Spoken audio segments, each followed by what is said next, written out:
Start.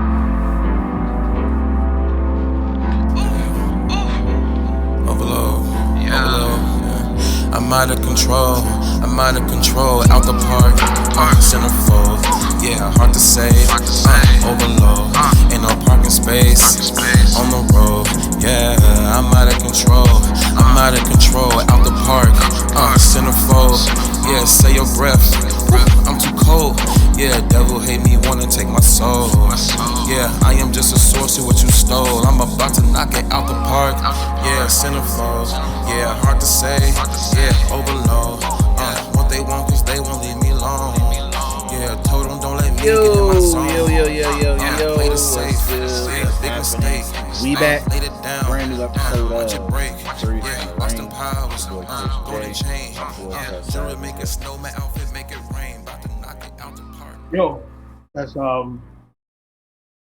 it's Trell Savage, man. In the words of I don't know who the fuck said this. I forget. Actually, this is gonna cross my mind.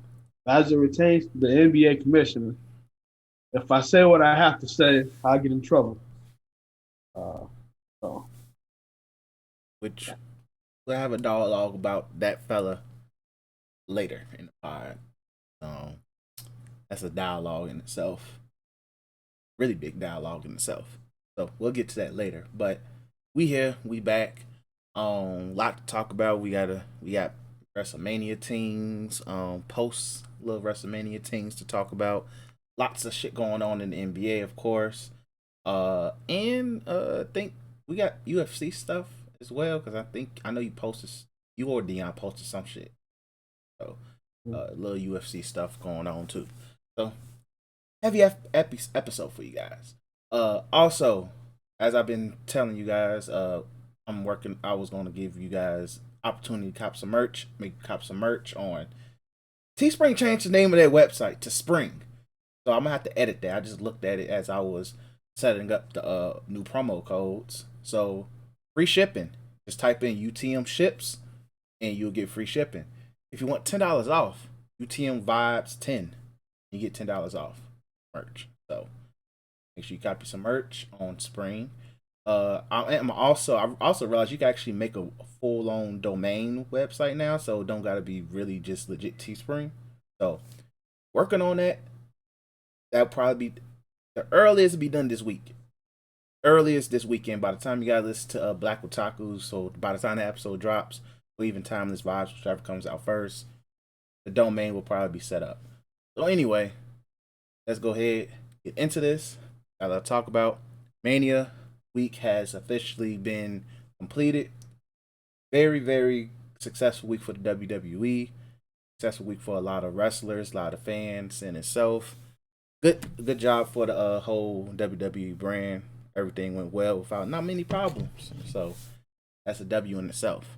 But let's go ahead and recap this heavy week. We had last week we didn't talk about NXT, right?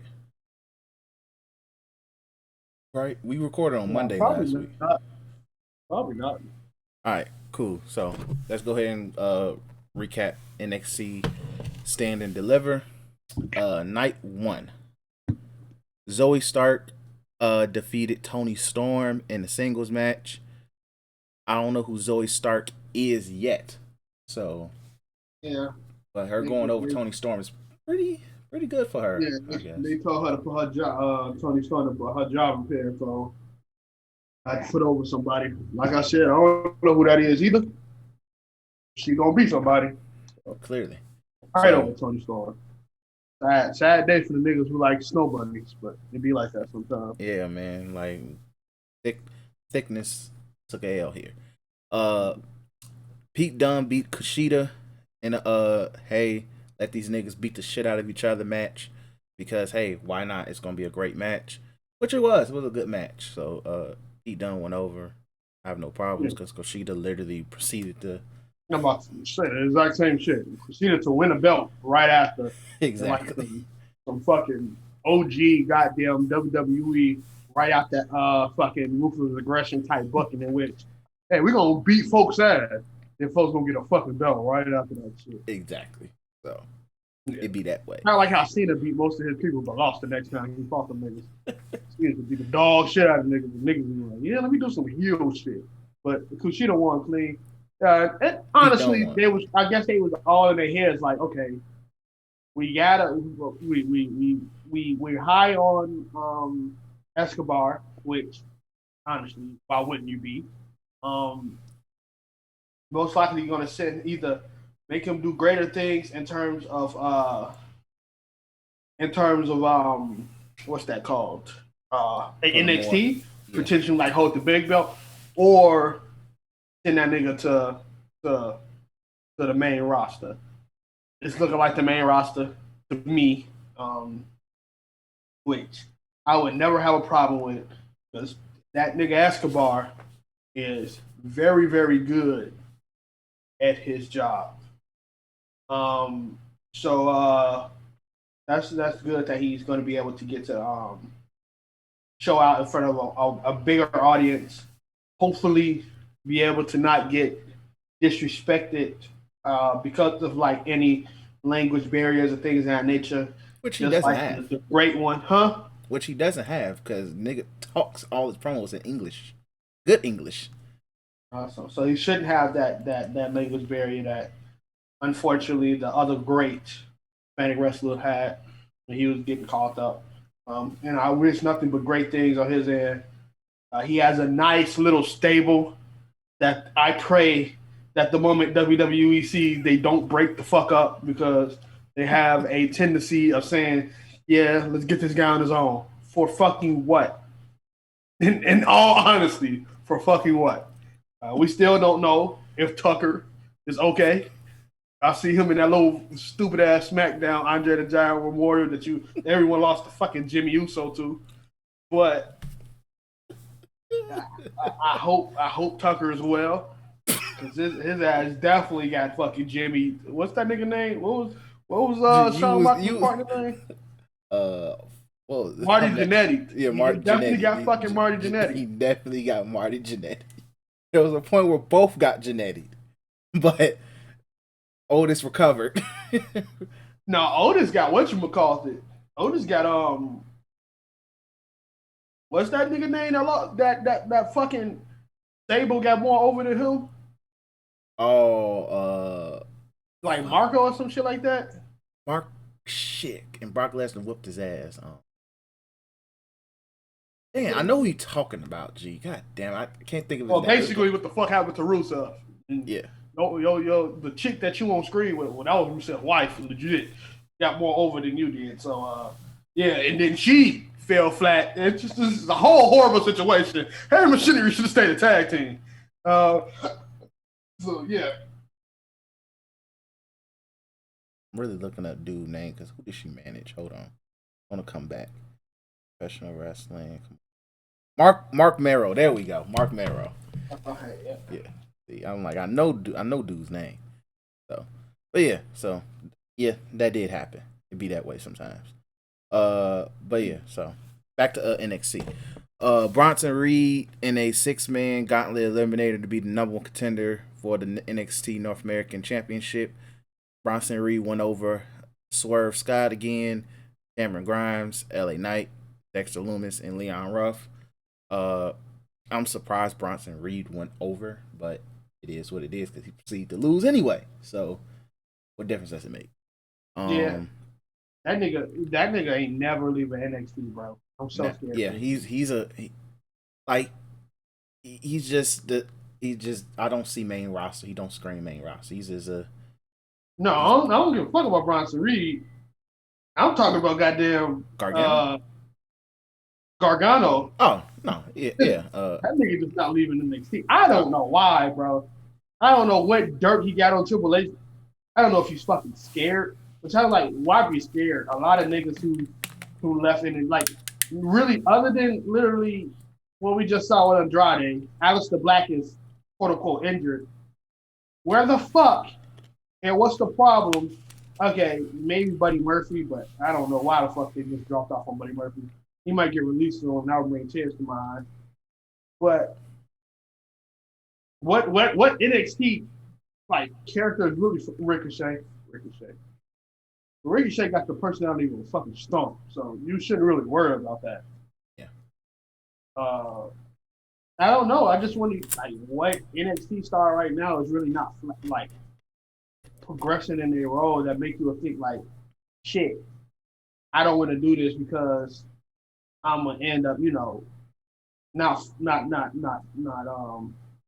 what you calling it, um, going crazy. So I digress. Hopefully, hopefully that they find something to do for this nigga, and it'll be a little bit more like a little bit more. How should I put it? Like it'll be a little bit something that make Johnny Gargano refresh. Because now he's just known as I'm really good at wrestling, so put me on Takeover. Pretty much. I don't know how far you can get with that shit. Like I said, I'm not. I could be wrong. He probably Takeover is probably the best. I mean, Johnny Wrestling is probably the best thing going for him. So, get that parade. Me, it's a old bag. So, but it is what it is. Gargano's still your NXT North American champion. Moving on, Walter and Ciampa had a really slap of a match. I enjoyed this match. Walter goes over. All I'm saying is that when he did get the chop, that chop at the end, I think the end of the match was funny as hell because he literally slapped the shit out that nigga. Definitely. A lot of people and is wrestling, so how could I not predict that was going to happen? Are confused that um, the man that is known for chopping niggas' heads off won with Le Chop. Um, if you know anything about like WWE, they will push the thing that he's like famous for, and the nigga's famous for a chop. Seeing somebody win with the chop is so fucking refreshing. It's different, and Like it's so not just like refreshing. it's Mind any you, chop. I am a Walter fucking Stan. I want to see this man do great things for the rest of his career or wherever he goes. I ain't saying he's leaving anytime soon. I'm just saying, I'm a Walter Stan. I want to see Walter with the big belt. So, like, soon. I think a lot of things that he is missing is somebody like Walter who can, like, legit carry them in terms of a international star with that great ass stable that he got. So him smacking the nigga with a fucking with a chop and pinning him afterwards. Let me get that. And then Exactly. like somebody said it best on Twitter that I wasn't even thinking of. That person was like, Walter does like Walter Walter does like tick damage or residual damage to you. He was like, he does all these slams and these body slams and chops and shit. So when you're done and when you're tender, he just give you one good ass chop and you call it a day. It's not like he doing anything to wire you. He's literally beating this person into submission until they can't fight no more. So that fucking chop felt like him getting fucking thrown off the top of something like Shane McMahon. We'll get to that later. So I enjoyed it. Yeah, it was a good match. So I'm not mad at literally a man Hell, who's especially chopping niggas winning by chop. Especially if he throws you off a rope and you're coming at him at full speed, it's gonna hurt. Let me do chop it to like you then. somebody just shot him with a Glock. Exactly. You're gonna be fine. It's not gonna be a good feeling. Moving on. MSK is the new NXT Tag Team Champions, well deserved, after beating the Grizzled Young Vets and Legado del Fantasma. Mm-hmm. I so I'm not mad. MSK is literally the hottest new thing on NXT's tag team division, Mm-hmm. and and with it slowly being rebuilt, they're a good team to help be like one of the flagship tag teams of the new league. Yeah, NXT tag team great, division. good match. I was salty that the Grizzled Young Vets didn't do their fucking promo that they do when they come out to them. Really fucking salty. I love the Grizzled Young Vets promo when they basically just treat niggas for the rest of the time. Yeah, I mean before they get to the ring, great shit. Need more of it from other people. Um, so I was a little salty on that end, but um, the Grizzled Young Vets. I mean, not the Grizzled Young Vets. MSK winning was the right move. Good babyface team to get behind. Fuck that NXT crowd with the fucking the dildo, one of the staff that they had instead of San Andreas fucking sex dolls. Fuck the NXT crowd for having the audacity to boo them niggas one fucking night after them niggas won a fucking championship on a fucking show before Mania. Like, what the fuck? Just because they're going against Drake Maverick and Killian Dane? Look, I rock with Drake Maverick and his fat ass wife. I rock with Killian Dane and his thick ass wife. There's no way that you can tell me that oh man, do we like them because they more of a baby face, so let's boo the other niggas. No, fuck. Killian Dane and Drake Maverick is a comedy team. I don't Very care if they much. are when it comes to laughs a little bit over. MSK been doing this shit. They got the babyface sympathy on them. Fuck them niggas, bro. Yeah, that And wasn't. and still. That's what I'm gonna say. And still, I'm gonna be like one of them niggas. And still.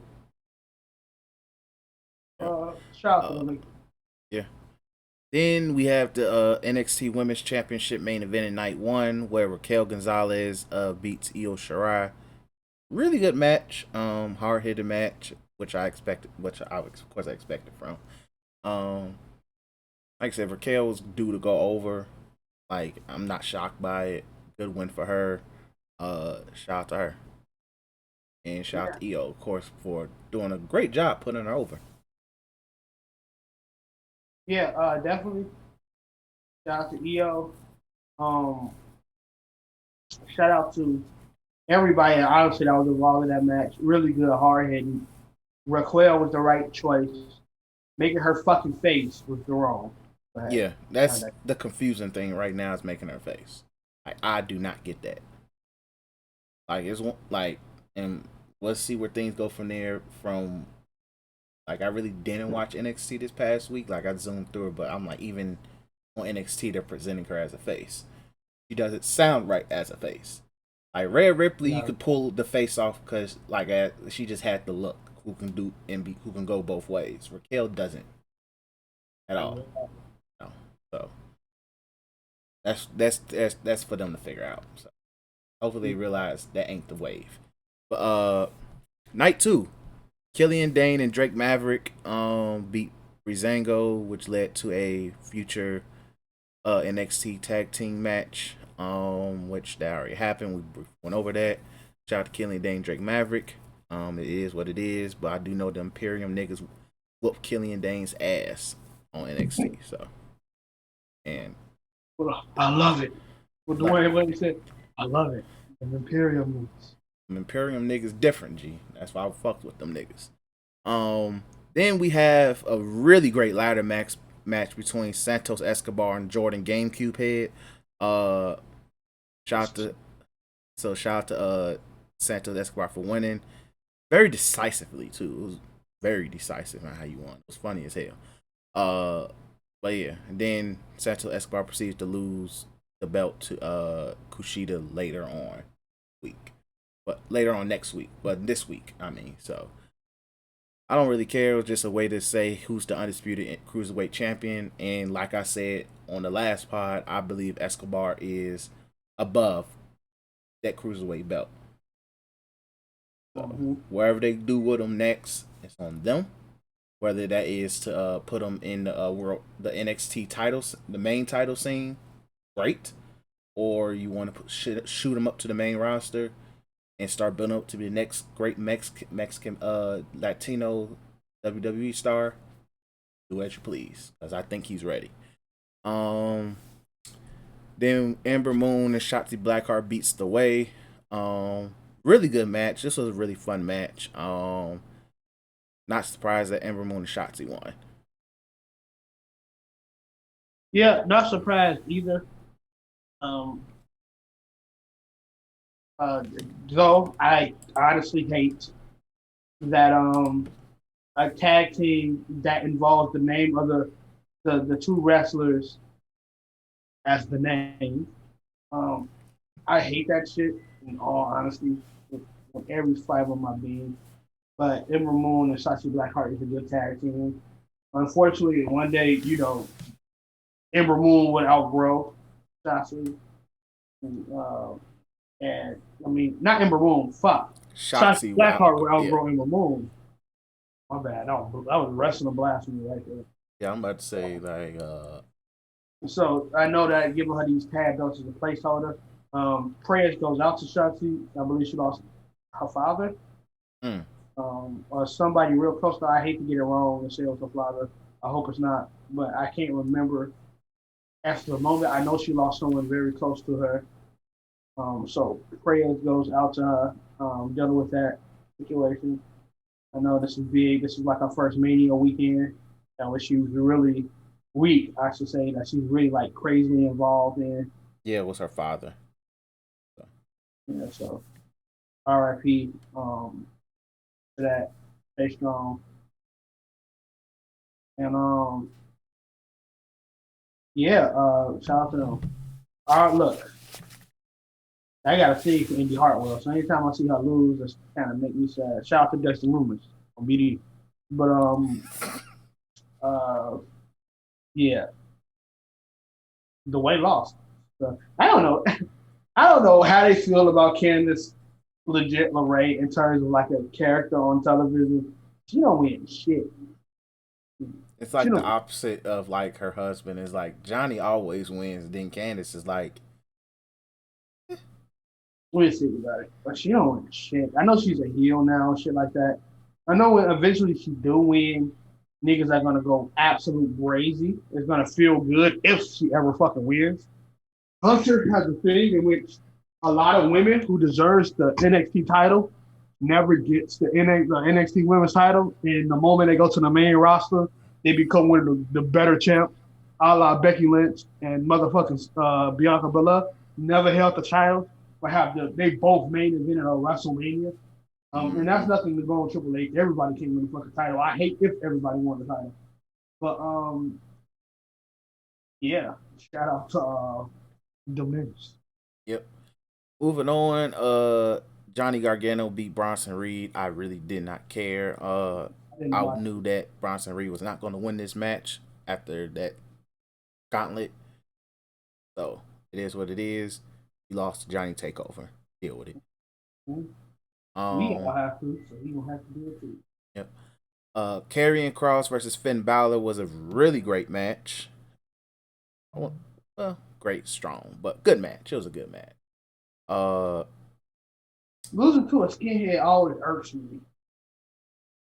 So seeing that nigga lose to a skinhead irks yeah, the fuck out of me. it is what it is. I knew this was coming a mile away. The Like, jetpack how is do you honestly look at Finn Balor and be like, yeah, let's drop him off to Karrion Cross? Not job. Job is a horrible word today. yeah. I'm like, gee, like, But how do you look at him still and just be like, yeah, Karrion Cross goes over? What do Karrion Cross for the NXT brand bring? that's the thing I'm curious about because it's like we know that the jetpack is on him. Like they believe a lot on him. Like it's literally a lot. Like I don't know what it is. They just fuck with him heavy. So I don't know, but we can see. It's more like we can see type thing because just they pushing this nigga hard regardless. Before the Fuck. injury, he was unbeatable. Then they slowed it down just a little bit when he came back. Uh, Still looked very dominant, but same time a little bit beatable. And so, which I understand why they did that, but they believe in him. Something that they see, like got the big presence, the bigger than life entrance. More, he was more because of his wife, but still, Yeah, no doubt. like he just has the intimidating factor, but he's also MAGA as shit. So it's just that's the turnoff. And I think we don't give a crap about like politics in terms of wrestling. So like him being MAGA, fucking Triple H is too. Um, and I rock with Triple H to the nth degree. Same thing with Vinny Mac, Yeah, MAGA than a motherfucker. I don't know if they're one of those like straight like MAGA. But as like carrying across so that one referee is, but like anti-vaxxers type MAGA and shit like that. But um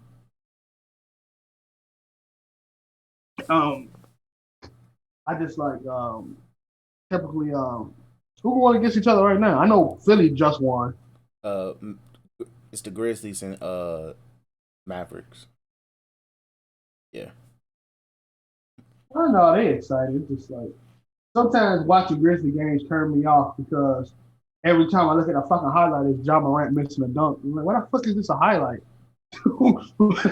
He got high on that. Of course he did. He fucking jumped in the air. He got a high ass vertical. So, like the nigga who he did dunk on played good defense. Got his ass out the sky. Um, but yeah, so like, but back to fucking MAGA champ. Who the fuck cares at this point? I don't know who takes the belt off of him. Can't look in the. I want to say fucking Walter, but I think Walter and Finn is next. Which should absolutely go crazy. I was hoping it'd be Walter versus Finn with both belts on the line. that would And be dope. then after he take the NXT belt, he just relinquish the UK belt. He ain't defending that motherfucker like that. Exactly, The Trump tried and got his and ass. it allows somebody over there to try to win that belt back because Walter has been watching that whole NXT UK scene for 2-3 years now. So Yeah. that would have been smart. So who knows? But I'm curious on who they throw at him. I'm very curious. But It's moving definitely gonna be on, a placeholder champ. I mean, a that placeholder, like not placeholder champ. That sounds horrible. Like a person I think is gonna throw easily get behind but loses. He already beat Champa. He yeah, already Ciampa. beat the Hoot next. I can think of. You can't say Kyle O'Reilly, but even then, like, I hope Kyle O'Reilly get a bigger win than just that. You know what I'm saying? yeah, I it's mean, not that many people right now on the who I could think of be like, oh, no, let him go against them. Wait to see. We'll see. Next, Kyle O'Reilly versus Adam Cole unsanctioned match. This was like one of the fastest 40 minutes I ever seen because it didn't feel like 40 minutes. But shout out to Kyle O'Reilly for going over. I saw this coming a mile away. Um, good match. Really creative ways to beat the living shit out of each other. Like I ain't mad at how it went. Adam Cole was also talking that shit, especially the part with the referee. So the referee, he slaps the referee.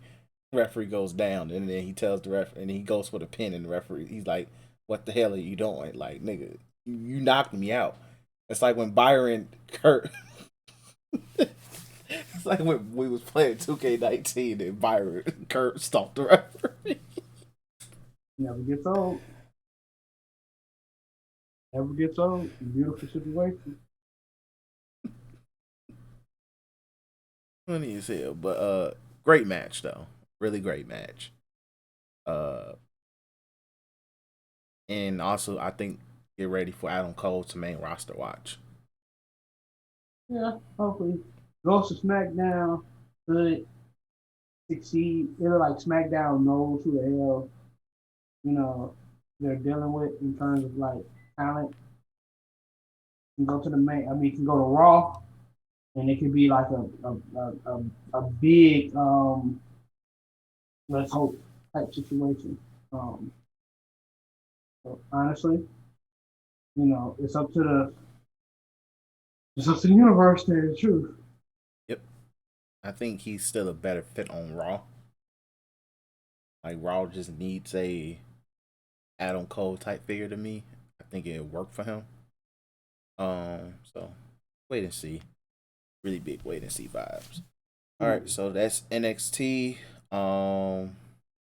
We already on SmackDown. The only thing worth a damn that happened was Jay Uso winning the Battle Royal, and uh, for some goofy reason, Dolph Ziggler and the gang,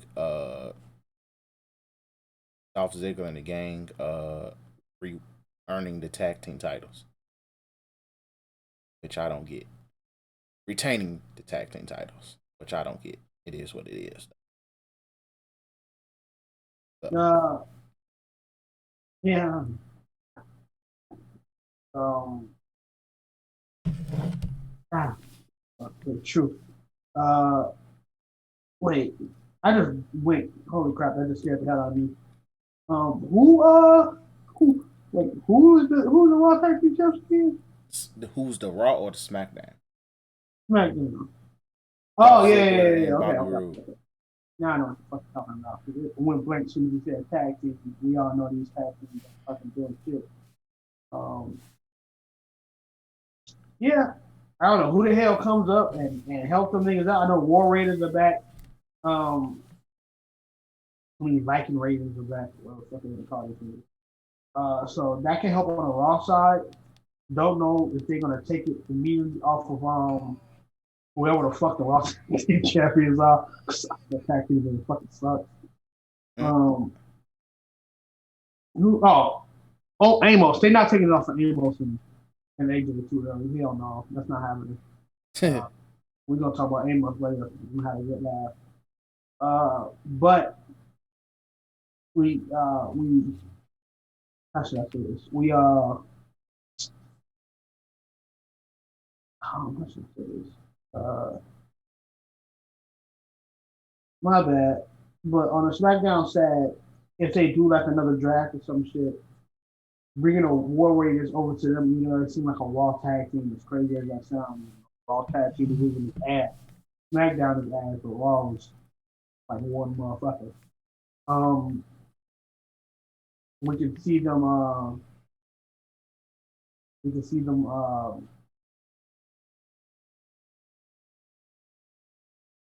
We can see them. If the Viking Raiders go over to SmackDown, we can actually see them.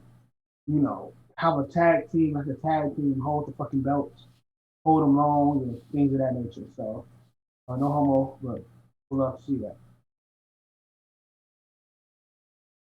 But let's go ahead and move on to Mania weekend itself. Night one. Bobby So, Lashley. Uh, Bobby Lashley defeats Drew McIntyre through Hurt Lock. Really great match. Really great match. Good way to open up Mania itself. Um, I'm I was really shocked that they let Bobby go over though. I was hoping that Bobby would go over, but I'm shocked that they went along with it because I was in fear of we owe Drew his moment with a crowd. So I'm glad they fuck said your fuck that. mom. You said what? Okay, that's it. Fuck your mom. But yeah, shout out to Drew. Fuck your mom, Drew. Drew deserves that moment eventually, one day. But yeah, good match. Moving on. Women's tag team turmoil for number one contendership. Natalia beat Natalia and Tamina won. Uh, Pretty much this was a very sloppy match. It had its moments, but very sloppy. Shout out to best moments was unfortunately what's her goddamn name? Mandy Rose slipping and Dana Brooks tittying. Those were the best parts of the match. But shout out to Liv Morgan and Ruby Riott. They did put on a good performance, but Ty and Tamina went on to win the match and lose. So, but shout out to also Tamina getting her first Mania win and pin. Uh, Next, which I believe was one of the best matches of the whole weekend. Cesaro and Seth Rollins match only went 12 minutes, but really great match. Put on a show. Both these niggas, these are workhorses, but we also have to start putting Seth Rollins in discussion of he is on the verge of being one of the goats to ever do it. G. On the verge, nigga, he is like nigga. Name a bad Rollins Mania match. Come on, coming off of ACL, got one off of Triple H, even though Roman couldn't. Come on, like, and I witnessed Roman, no homo. I witnessed that nigga. Hey, me too. Like he's up there. Oh, yeah, you're right. He's come up on, there. this nigga just did a corkscrew fucking frog splash.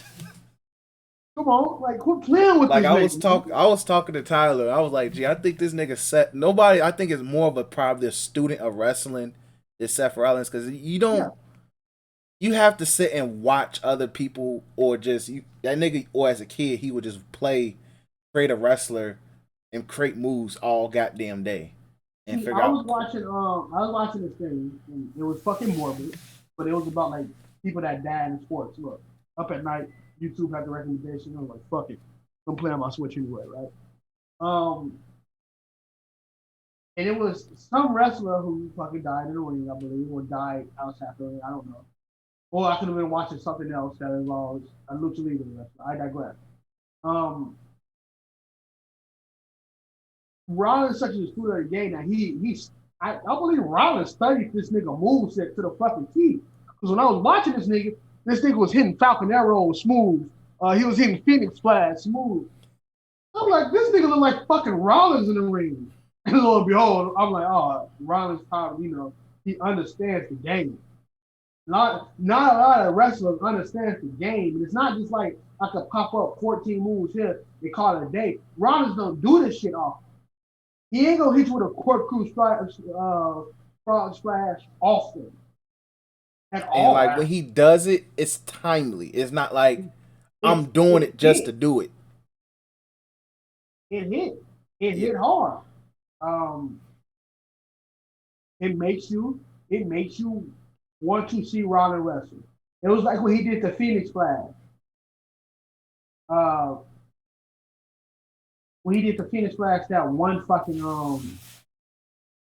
he did the Phoenix Splash in that Royal Rumble against Brock Lesnar and John Cena. He did that shit. Everybody mouths dropped, right? Because we like, what the fuck did this nigga just do? Especially people with conditioned to like WWE wrestling and not seeing that move often. I'm pretty sure people did it before Rollins. Not saying Rollins was the first one to do it. I can't if I said that myself. But seeing Rollins do it at the time that he did, and he brought it out of nowhere, we're like, motherfucker.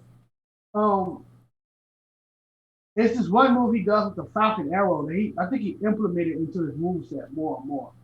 But it's like the move he does. I think he suplex you first, pick you up, and do a Falcon Arrow. When he first did that shit, I think he first did that shit to Cena or some shit. Yeah, he did. I could cap it if that's the case. I could be really capping. But I was like, motherfucker, what is this nigga doing? I remember one of my favorite matches of all time is Seth Rollins versus John Cena at SummerSlam. The shit fucking rocked hard because Seth Rollins was just doing shit. He was really just doing shit. Kill Seth Rollins as a fucking wrestler, put some respect on it. But I digress. As I look at Seth Rollins and see that a lot of people hate him because him being obnoxious on Twitter, part of his character, him sticking up for his company that he fucking works for, which is funny in the light when you look at it, because this is not like an AEW hate thing, but let you say one wrong word about that fucking company, or people have to put asterisk marks when they say Kenny Omega, Young Bucks, or AEW, asterisk out the fucking E and out. Not only will the fans come at that ass, but those same wrestlers will say some corny ass shit, and the AEW fucking top throaters will personally come in and go, oh, you smashed them, King. You did what you had to do. Get the dick out your mouth. All right, get it out. Take it out. Your mouth getting fucking your mouth you're getting lockjaw. Get it out. Making that no homo, making that no, let me quit. Now, uh, that match was great. I love the swing, and especially when they were showing my nigga when they were showing the swing when he was doing that shit. When he was doing that shit, like replay, and they did the swing really fucking fast. First time I laughed at some wrestling shit that I was supposed to laugh at in a long time. So I was like, man, this shit funny. Um, but not only did Seth Rollins flex on us about how nigga y'all sitting at home, but I'm doing shit like this because I'm athletic and I do CrossFit. My nigga, that nigga Cesaro, literally, put that nigga on his shoulders and just start spinning. He Fresh Prince of Bel Air that nigga. Without holding him though. Well, exactly. That's the funny part. Without holding him. My nigga, what are you made of? Like, gee, that was epic. In the words of Roman Reigns, man, witness this nigga, dog. Real shit, witness this nigga, man. I got to. You gonna have to as well. Witness this nigga, dog. This ain't no regular wrestler we fucking with. These ain't no regular wrestlers fucking with. Hopefully, this gonna lead to a big things for big homie Rowe. Hopefully, still WWE we fucking with. Time will tell. Shout out to Cesaro and Seth. Put on a great show. Then AJ Styles and almost beat New Day. I'm not shocked by this. It was written on the wall for AJ to become a Grand Slam champion, and also the star of it above all was Amos, what the fuck they want to call him, but that nigga came out in the compression button up. There is probably nigga been on this world. I think I'm 25. I believe I'm 25. Nigga been in this world for a while, right? I have yet to see a nigga come out in a fucking compression button up. This is a sick Negro. Where the fuck do you find that? I need to know. I understand you want to kind of stay with the motif because he had like some fucking wrestling suit pants as well. He did have wrestling suit pants on with his name on the back pocket. That name, bro. That ain't creative fucking. Well, this is straight WWE James fit. But he was over as hell. They did a great job with it. Look, the E. Let's slow down. You ain't gotta push him to the moon because he got a couple cheers. Let him be with AJ for a while. Let them tag team for a while. AJ is magnificent as a heel, so we can keep him that way for now. And let almost talking shit. Huh? And let almost talking shit. Yeah. Let almost be almost. But don't auto like put them niggas against. I mean, like break them niggas up. Have almost be a face. Have him go against a beloved baby face, and we got to have him doing that shit. And then we all look fucking stupid because almost fall flat. Yep. You know what I'm saying? So, but I like what I see so far. I really do. I really do. Yeah. So shout out to the New Day for help really putting dude over. They did a good job putting dude over. They wrestled like heels. Everybody in that match wrestled like a heel. Except almost. Exactly. That nigga wrestled like nigga. I'm almost like, hey. So respect to how everything went in that match. Braun Strowman Big E coming out and during a and feel the power. Still made a nigga a little tear up inside. So Yeah. New Day ain't New Day no more. They still with New Day, but it ain't the big trio. But that was nice to see. I think WWE like we be breaking up shit, but we can keep some shit going. Exactly. Oh, I respect it. Braun versus Shane McMahon in the steel cage match. Like I said, Braun was going to win this match. It was ready for him to win. I did say that Shane was going to win, mainly because Braun threw that nigga off a cage, but he did throw him off the cage, but he kept him in the cage. Uh, Shout out to Braun ripping open the cage. That was different. That was very different. I respect it. I respect it. But this is my only gripe with this whole match was Braun Strowman's little anti be a star as promo about bullies and shit. You should have ripped when Stephanie McMahon gave you that goddamn script. You should have ripped that shit in half. Should have ripped that shit in half. But you made your adult decision. Stuck to it. Kind of fucked everything over. But other than that, it was a solid match. Shane fell off. Shane did coast to coast. He fell off something. Everything went to plan. Yep, I agree. I enjoyed the match for what it was. I the same thing. That was my only gripe too. The fact is, I was watching the Be a Star promo for a nigga who probably in a couple of months' time going to be a fucking heel. So, what's the point? Bless you. So, what's the point of actually like fucking? That's my thing. Like, what's the point of him doing that shit? I'm not gonna feel sympathy for a nigga who can ball up half the world in his fucking game. You just not. Like calling him stupid and shit like that. You could possibly be like Shane one of the fucking challenge. He got that shit and he fell off a cage because he wanted that shit. Boom. We needed Braun to have a million match. There goes his match. Pretty much. Next, moving on, Bad Bunny, Damian Priest beat the Miz and Morrison. Bad Bunny put on a damn show. The man did a fucking Canadian Destroyer.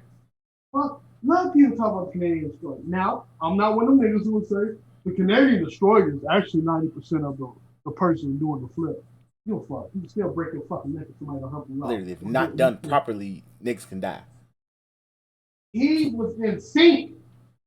Yes. This nigga. Yes. When he did a fucking Falcon Arrow. He did a Falcon fucking. Like, my man's Bad Bunny, and you niggas will sit there and try to sit there, well, what about this guy? Best celebrity wrestler ever. Wait, what about who? The only person who probably put in more work, not put in work, but probably had like a match and you were just gonna be like, okay, yeah, that nigga did that shit. Was Pat McAfee. Pat McAfee was a kicker. I know we talk shit about kickers. They say they get no pussy, but they have to train. They're athletes. They athletes. The athletes. Like fucking legs are the size of goddamn pounds. They gotta do that shit. So I don't want to hear that shit whatsoever. But for But a non-athlete. Yeah, funny is just that nigga promoting the tour. Come on. Like, shout out to the price of them tickets. What'd you say? Shout out to the price of them tickets. Niggas, Mexican niggas mad as shit. Well, Mexican Latino niggas mad as shit. How much is no fucking ticket? Somebody said I saw 1,500. We all coming out of a pandemic. Exactly. So look, I don't really go to concerts, so I have no. I don't like live shit. I wouldn't go to wrestling for the experience. I don't like live shit. I think concerts are low key a waste of fucking money. Because you're there for like a fucking hour and you spent a shit ton of money seeing a person who do not acknowledge you. At least wrestling, I might see something different. Them niggas in concert do the same exact shit every time they go to a show. Unless you like one of them niggas who went to an OG Janet Jackson concert and she pulled you up on stage. You was on brick for like in the next like fucking 4 days or some shit. But other than that, like, I don't like basketball games. Yeah, baseball game if somebody else paying. Um, Hockey maybe. Football if it's not nosebleeds and And not cold. not fucking cold. So there's a chance I will never go to a Bears game. And soccer, you couldn't pay me to watch that. So, well, actually, you could pay me, but it's gonna be a good price. But wrestling, definitely go to that. Concert, I don't like concerts, dog. I just don't think they're worth it. I don't care if fucking Weekend and Drake did a fucking Timmy Turner, Jimmy Power Hour fucking concert where they releasing fucking new songs just for the concert. I'll watch that rip on YouTube. Fuck that. But yeah, shout out to Bad Bunny, shout out to Damian Priest. Really good match. Shout out to Miz and Morrison for helping Bad Bunny look good as well. There's a reason why they were trusted with this match. So, and also shout out to Drew Gulak and Adam Pearce for training up Bad Bunny as well for this. So the man looked prepared. Bad Bunny taking it seriously, man. All you wrestling niggas, like Shaq did the exact same thing.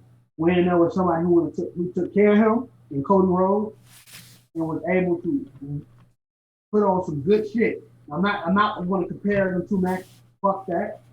Like one, I ain't gonna put Shaq down even though he an asshole most of the time. And two, what's the point of comparing two different type of niggas when it comes to that ring shit? But I will say this: the amount like they both show and Pat McAfee, but like I said, he kind of don't count because he was already athletic. Shaq too, Shaq old as fuck. When you put the work in, It looks good. it looks good. It don't look like you just like I remember like probably the worst one ever was fucking Snooki. That shit was I bad. really don't remember that, and I'm glad I don't remember that. It was like Snooki, John Morrison, and probably like Michelle McCool or some shit. I don't want to say Trish Stratus. I don't think it would be Trish Stratus. But versus no, it couldn't be Michelle McCool because they were going against Lake Crew. I don't know who it was. Was it Kelly Kelly? I don't fucking know. But they was going against Lake Crew, and that shit was bad. And I think no, they stopped doing that bad stuff. I remember when Lake Crew used to fucking wrestle with microphones on, dude. Shit, horrible. I know they did it to be annoying, but that's like listening to Vicky Guerrero for more than 2 minutes. That shit would be horrible. That was also a cringy time in women's wrestling. Yeah. So it is what it is. But moving on, Bianca Belair and Sasha Banks. One of the I'm gonna just be it might be hot takish. I don't give a fuck. One of the best WrestleMania main events ever. I don't give a fuck. Oh, it would be hard to name 20 WrestleMania main events. I could probably name 10, but then again, you know, understandable that's preferences. But in honesty wise, I'm saying like there is, you know, such and such. You can't name these fucking 20 matches better than that shit. Nope. You can't. At all. Great front to back. From start to finish. And this is a prime example. What's that prime? Yeah, it's a prime example of like sometimes crowds make differences in matches. That beginning made the hell of a difference, G. That beginning made the hell of a difference. And Bianca took advantage of the moment. Sasha made her look like $1,000,000 like we thought she was going to. Great match. Really freaking great match. Happy for Bianca to have her moment. Like really good moment. Shout out to Montez Ford. You are a blessed brother. My brother.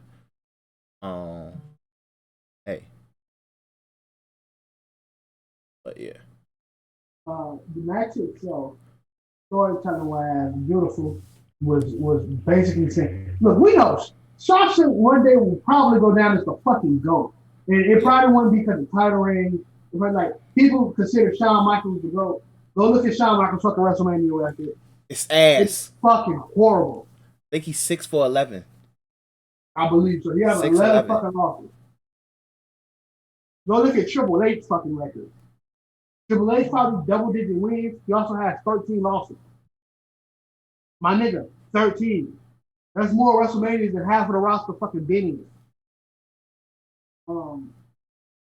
So when we having those conversations about those two, about Mania records and Legendary, name one person who wouldn't say, well, they probably wouldn't call Shawn Michaels their GOAT. But name one person who don't have respect for Shawn Michaels and honestly wouldn't put them in their top 10 non-biased wrestlers with. Well, he's a showstopper.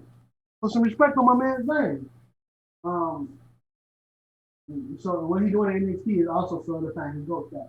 But like when you look at Sasha, she will go down. If not the greatest. I don't give a fuck what type of list WWE brings. They will talk about Charlotte. They'll talk about Trish Stratus for no fucking reason. She will go down as the greatest like women's wrestler of all time because of what she can do in the ring, what she can do outside the ring, and how much star factor that she brings.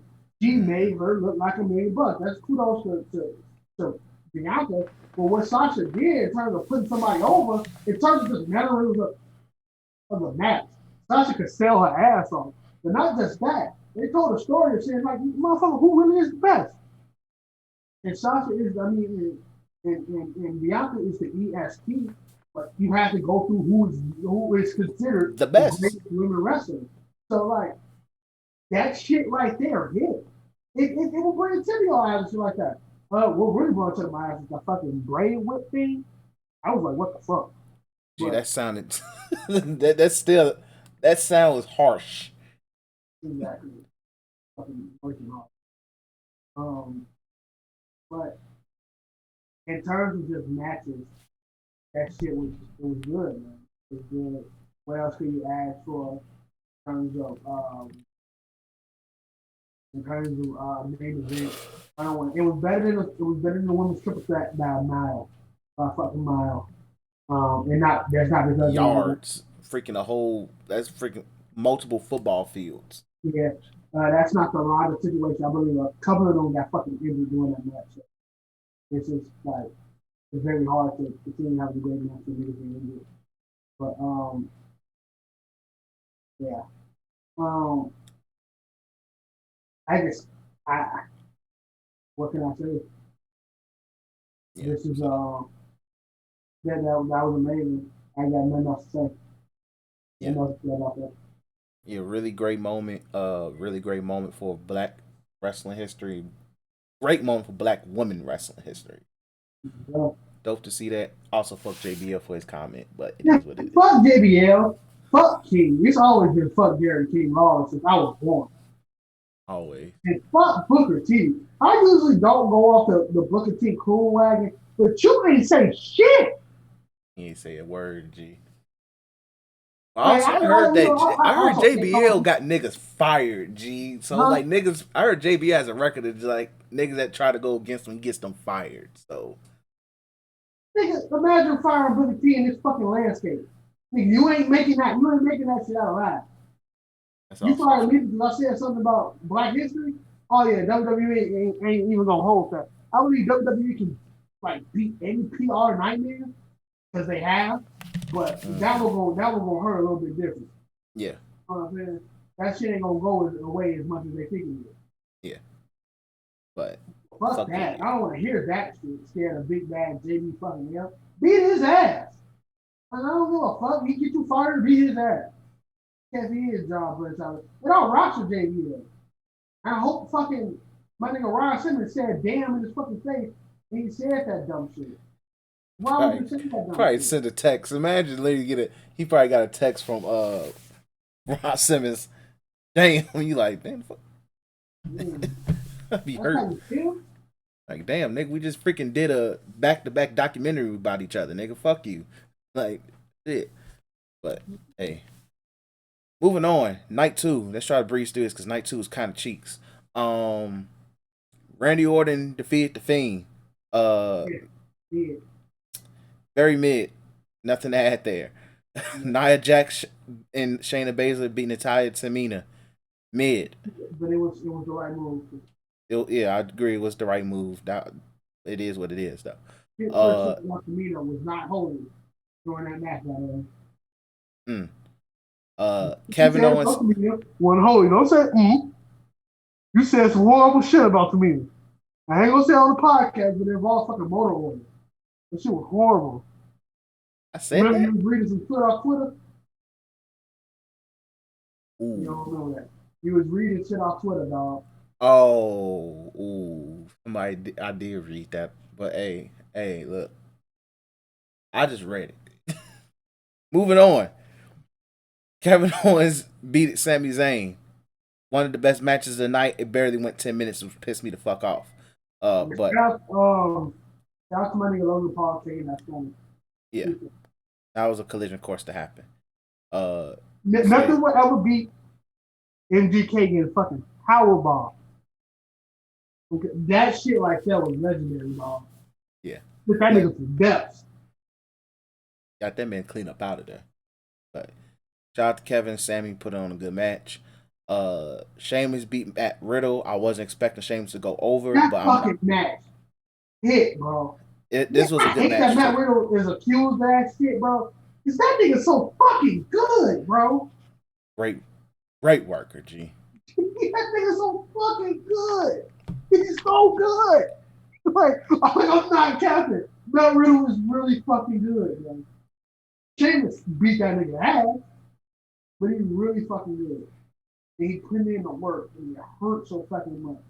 My wish is just that honestly, it will come out that he didn't do that shit. That's my wish. Yeah. That is my wish. Like it comes out that he didn't do that shit. You know what I'm saying? You know, that's everybody's wish because niggas want to root for this nigga. Cause he's so fucking good. It's just in the back of your head, you like, damn, this nigga, a little forcey nigga. What man? Yeah, he's so fucking. That bro kick, moonsault. Oh my god, that had me. I was like, damn. I knew that was the end of the match. Oh, shout out to Sheamus. I didn't see Sheamus winning, but he should have banger matches with everybody in the fight. I think we should talk shit about Sheamus. Sheamus know how to fucking go for being Triple H's gym partner. He know how to fucking go. So He's up there. Like in terms of the wrestlers of the past decade, he love him or hate him, you have to give him his credit, G. He deserves his credit. Like the man works, G, and he's been working this past year, and and also the drip that he brought the past year too. Bowler happened. Oh. And shout out to him for supposed to have a fucking career in the neck injury. So fuck that. Yeah, like G, and he's been having bangers against niggas, like as if his neck ain't meant to implode. So it is what it is. Shout out to that. Shout out to the doctor that did the surgery, G. Nigga putting titanium in niggas' necks. Apollo Crews beat Big E in the Nigerian drum match, aka a street fight with Nigerian drums in the background. But I'm happy that Apollo Crews won his gimmick match. Did not think Apollo Crews was winning. Because Big E was whooping his ass most of the match. Yeah. Shout out to whoever that nigga who was from Underground came with his body. What was it? What did I call him? Dabba Dabba Yabba Dabba Doo. But now his Nigerian name is Commander Aziz. Good ass name, not even like that. Look, man. Look, you could Apollo Crews must have put Vince onto Black Panther and Coming to America, and Vince McMahon was like, "I got some ideas." Good shit. I like it. This shit ain't no problem with it. Y'all been winning. That nigga fit was fucking atrocious. That fit was disgusting. That fit is fucking atrocious. You could have called. Look, man, Vince could have called Amazon and said, "Do you have any extra outfits from Coming to America sequel, please?" Talk to him, bro. That shit was atrocious, man. Like, come on, but shout out to Apollo Crews, and it keeps Big E safe because he looked good in the match regardless. But Rhea Ripley defeated Asuka. It was a decent match. Sloppy. The Raw match was sloppier, but shout out to Rhea Ripley going over Oscar. Decent match. Could have been better. Yeah, I'm not gonna hold this over Red. Just because they're trying their best. The fan was right with her. So I'm never gonna hold this. Oh, I don't hold matches over anybody unless they talk that shit and became that literally shit. But in terms of Rhea, I'm not gonna hold this. She's just a fucking wrestler and she's trying her best, put in the spotlight off the fucking rip. Like you can't, motherfuckers. Motherfuckers are most niggas will tap out. No cap. To some shit like that. Most niggas will tap out. So. Yeah, I agree. Moving on. Roman Reigns, the big dog, beats Edge and Daniel Bryan. And that triple threat made up for the whole fucking night too. Yep. That shit right there, my dog. Witness that nigga, alright? Edge still can go. Edge can definitely go. Daniel Bryan is the fucking GOAT. And witness this nigga Roman Reigns. Top tier run right now. I swear. Who was the last one we seen like this, bro? It's been a minute. It's been a minute. Like I can't really count the Brock Lesnar runs because it's like that nigga popped up when he wanted to. The closest has to be probably the original heel Rollins run. Man, I think better than that. No, that heel Rollins run. No, heel Rollins run had a lot of matches that I particularly didn't like. Like particularly my favorite match. And I say I didn't like I should say I like the finish. My favorite match when it comes to him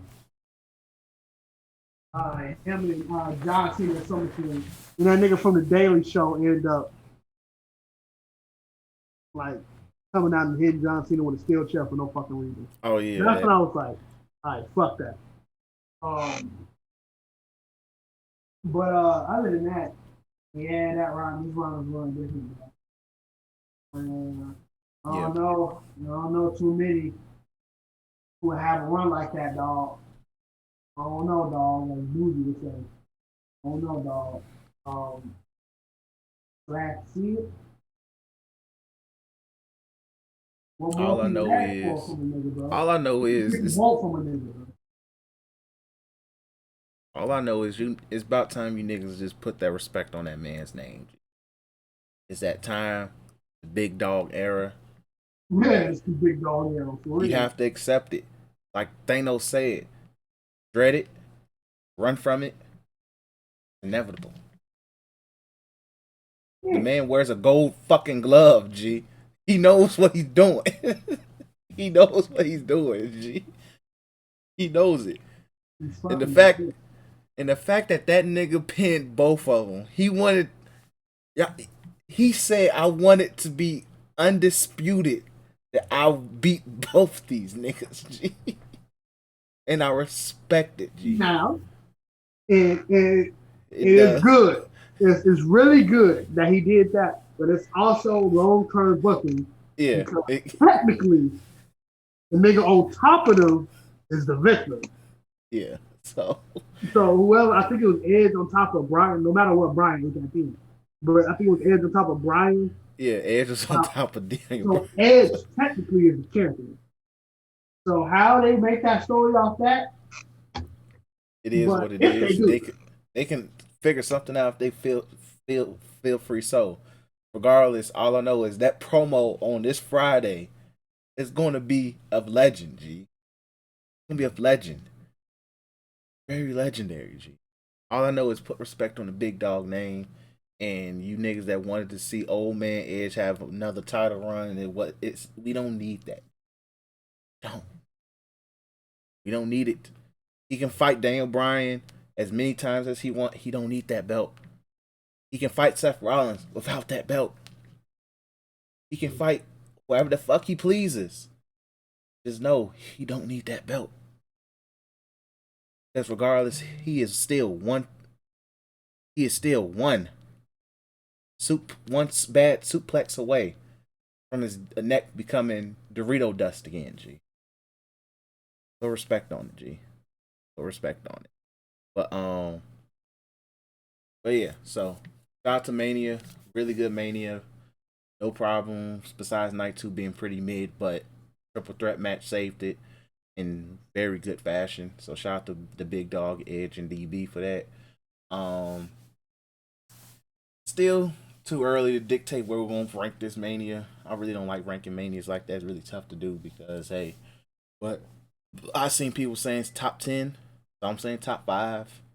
So it does have a lot of big moments. Both main events, classic main events to me. So that carries a lot of weight.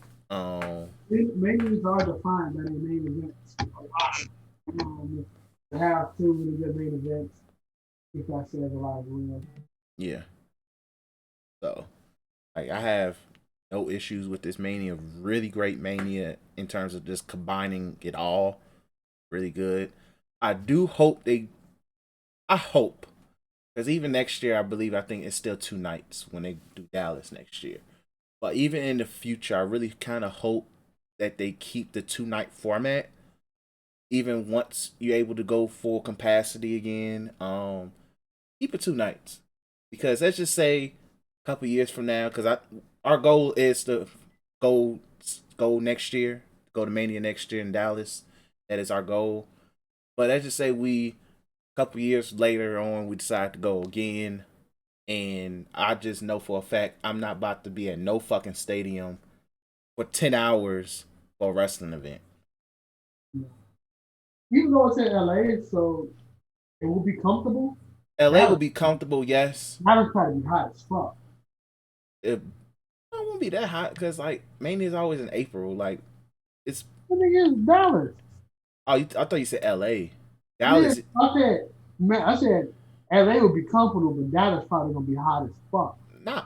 I don't think it gets. Let's just see right now. What's the weather like in Dallas around this time of the year? Let's see. Out the iPhones. Um, Dallas. This it's 64 degrees. What was it today? Damn, 75 today.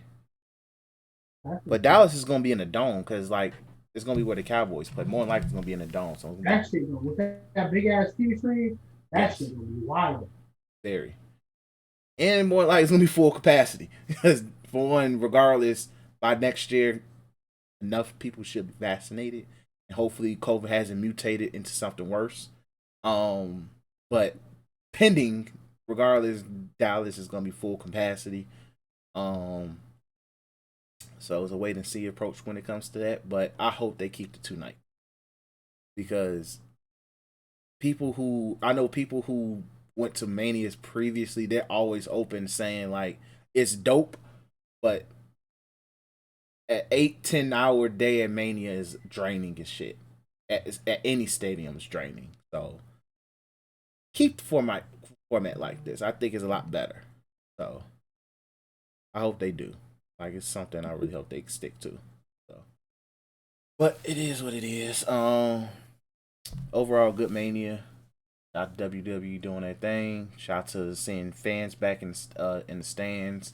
Even though this week back to normal, I think NXT had fans. Yeah, NXT staff had fans. So shout out to that. But fuck who was there. There was kind of some ding dong.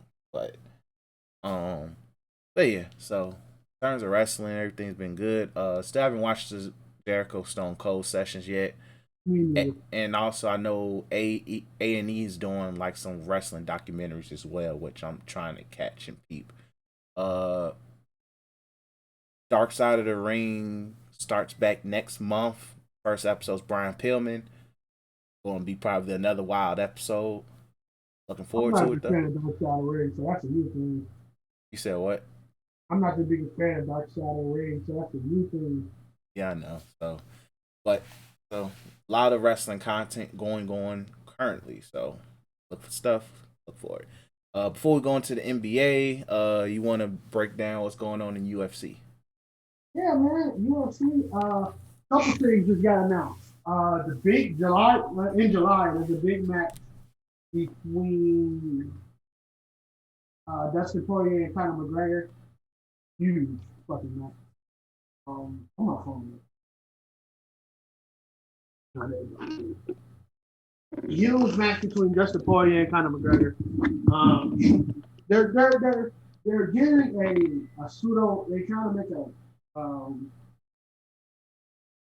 a pseudo like feud between them. Like that's not a big.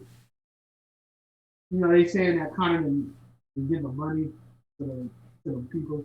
So I think they're making a little small feud around them. I don't want to say Conor did do it and they're using it as fuel for fire, but that's what the fuck is looking like. Um, but happy to see that they match yet announced. That is definitely going to be in front of fans. It's going to go fucking bananas. Um, okay, UFC 266, which is September 4th, so this is a minute from now. So Blackowitz versus Glover Teixeira has been announced. Shout out to Jan, get another title minute. Hopefully he can go, defend his shit twice and just be, a person who can hold the title for a minute. Not that many people who can come and touch Jan right now, unless Izzy try again, but I don't think that's happening. Um, so yeah, not this week, but the week after that will be a big title main event. If the three titles get online, Wei Young G, how do you say her name? And that name on that first in UFC against Rose Namajunas. You got Valentino Shevchenko, I think, against Jessica Andrade. And you have uh, Kamaru versus Masvidal. Big ass main event like there to be a nice card. I think this Saturday is Gastelum versus Wilder Whitaker. The winner of this match most likely will be the person who goes against Izzy next, probably on that September card. But yeah, looking forward to these matches coming up in the UFC. Uh, Still no word on John Jones fighting Chris Ngannou. I don't think we'll ever hear any of that until like probably close to July. And hopefully we go on that Connor card. Uh, but other than that, I'm done. All right, cool. So, what's going on in the UFC world? Uh, Off to the NBA. I want to try to do something a little different with the NBA this week. So, uh, we're gonna try to do weekly observations before we actually go into the main shit that we're gonna talk about. Like I know we're gonna hit Ben Simmons and his comments, Jamal Murray injury, which goes into uh a dialogue about Adam Silver and why he will never see the blessings of heaven. but but so a couple things I noticed this week. A lot of you niggas kind of owe the Lakers an apology. A lot of you niggas thought they was not going to win a game. Lately they are on. I think. Here is your sport. Alexa, stop. Thank you.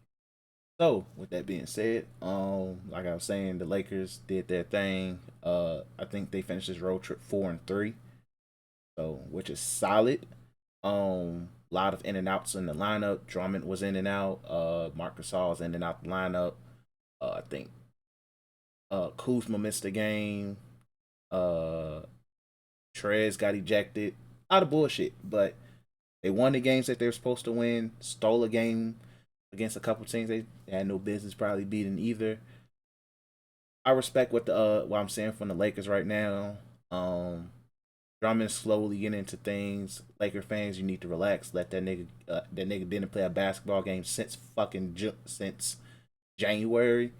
Give him a break. But respect what I'm saying from the Lakers. The Celtics are slowly starting to get together. Tatum's hooping. Shout out to him. And you niggas starting to look really funny saying that Dame gonna be out here in the field and shit like that, but that Blazers team is still the fucking Blazers. I told you niggas. Blazers. So those are a couple things I noticed the past week. Um, so My thing that I know is I don't know if we said it in the beginning. I probably blinked out like I usually do. Uh, KD is top five in no, yeah, top five Twitter figures. Not even just celebrities. Period. Now, of course, people got receipts about the whole Unk thing. Oh, some niggas like you call this nigga Unk that's disrespectful to your real uncle. Some shit like you listen for validation from the nigga that's disrespectful to your real uncle. Like fuck. Like a celebrity calling you that shit. I have to feel hold to see that. How she feels. Um, but he just going crazy on like Shannon Sharp. Shannon Sharp deserved a clown. Pushed a fucking Twitter agenda that was false, and he is refusing to apologize on it until he probably go on undisputed. So it's fucking stupid. Um, Other than that, like, KD just been going crazy on Twitter, which you should. I listened to the Ethics podcast. Did you get a chance to listen to that shit? Who? You had one with Draymond, KD, Not KD yet. podcast. Oh yeah, not yet. No, I heard the quote came Huh? from him, but I heard the quotes that came from him, but Even though I do believe that, that a lot of that shit I do believe kind of I don't want to say it's cap, but I believe it's cap. Of like how them two niggas, how KD became a warrior. Because in one of them situations, he was like, I think Draymond called and he asked KD, "You see this?" And he like, "Yeah, all right, let's do it." So them saying basically him saying that it has to be talks of them becoming a team, even before that fucking Western Conference Finals. Yeah, Look, they played look, together in the Olympics. so if that's the case, motherfucker, the game is the game. What can we do about it? But still, that's kind of fucked up. All that to be the ball man in the East. But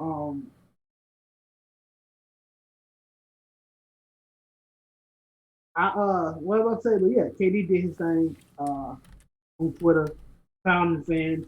Anybody telling him he should take he should be bigger than this, nigga. Fuck you, nigga. I'm not, nigga. Imagine his fucking mentions.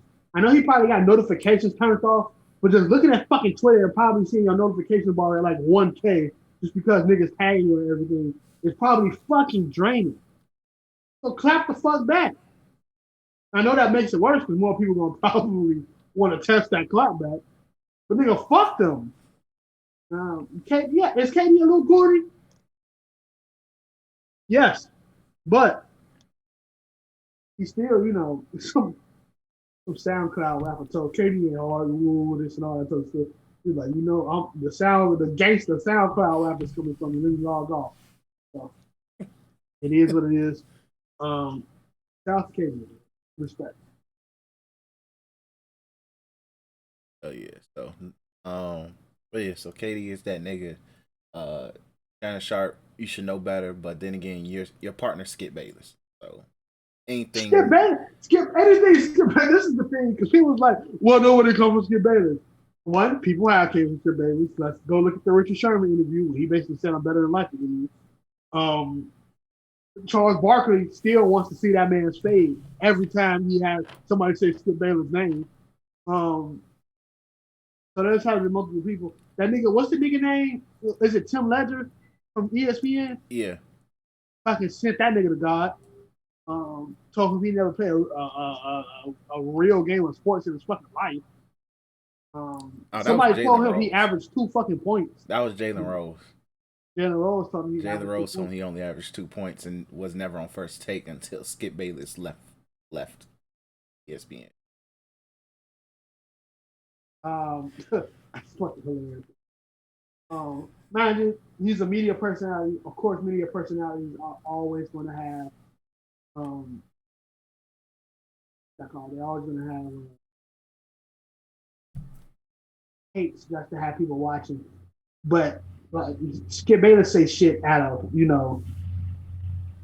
he says shit out of, I'm about to lay a hot take. It's opinion. As much as so many white people and horrible black people that hate LeBron James for no reason will say, will agree with that, it's still a hot take. Shannon Sharp quoted some fake shit and is doubling down on said fake shit. Fuck out of here with that. over the fact that you have like a love affair over a person who never acknowledges it. Like Braun never. Now look, if he getting paid by Clutch Sports on the side, do you, big homie? But if you not, and your whole job is to make sure you bring LeBron James' name up during a talk of basketball,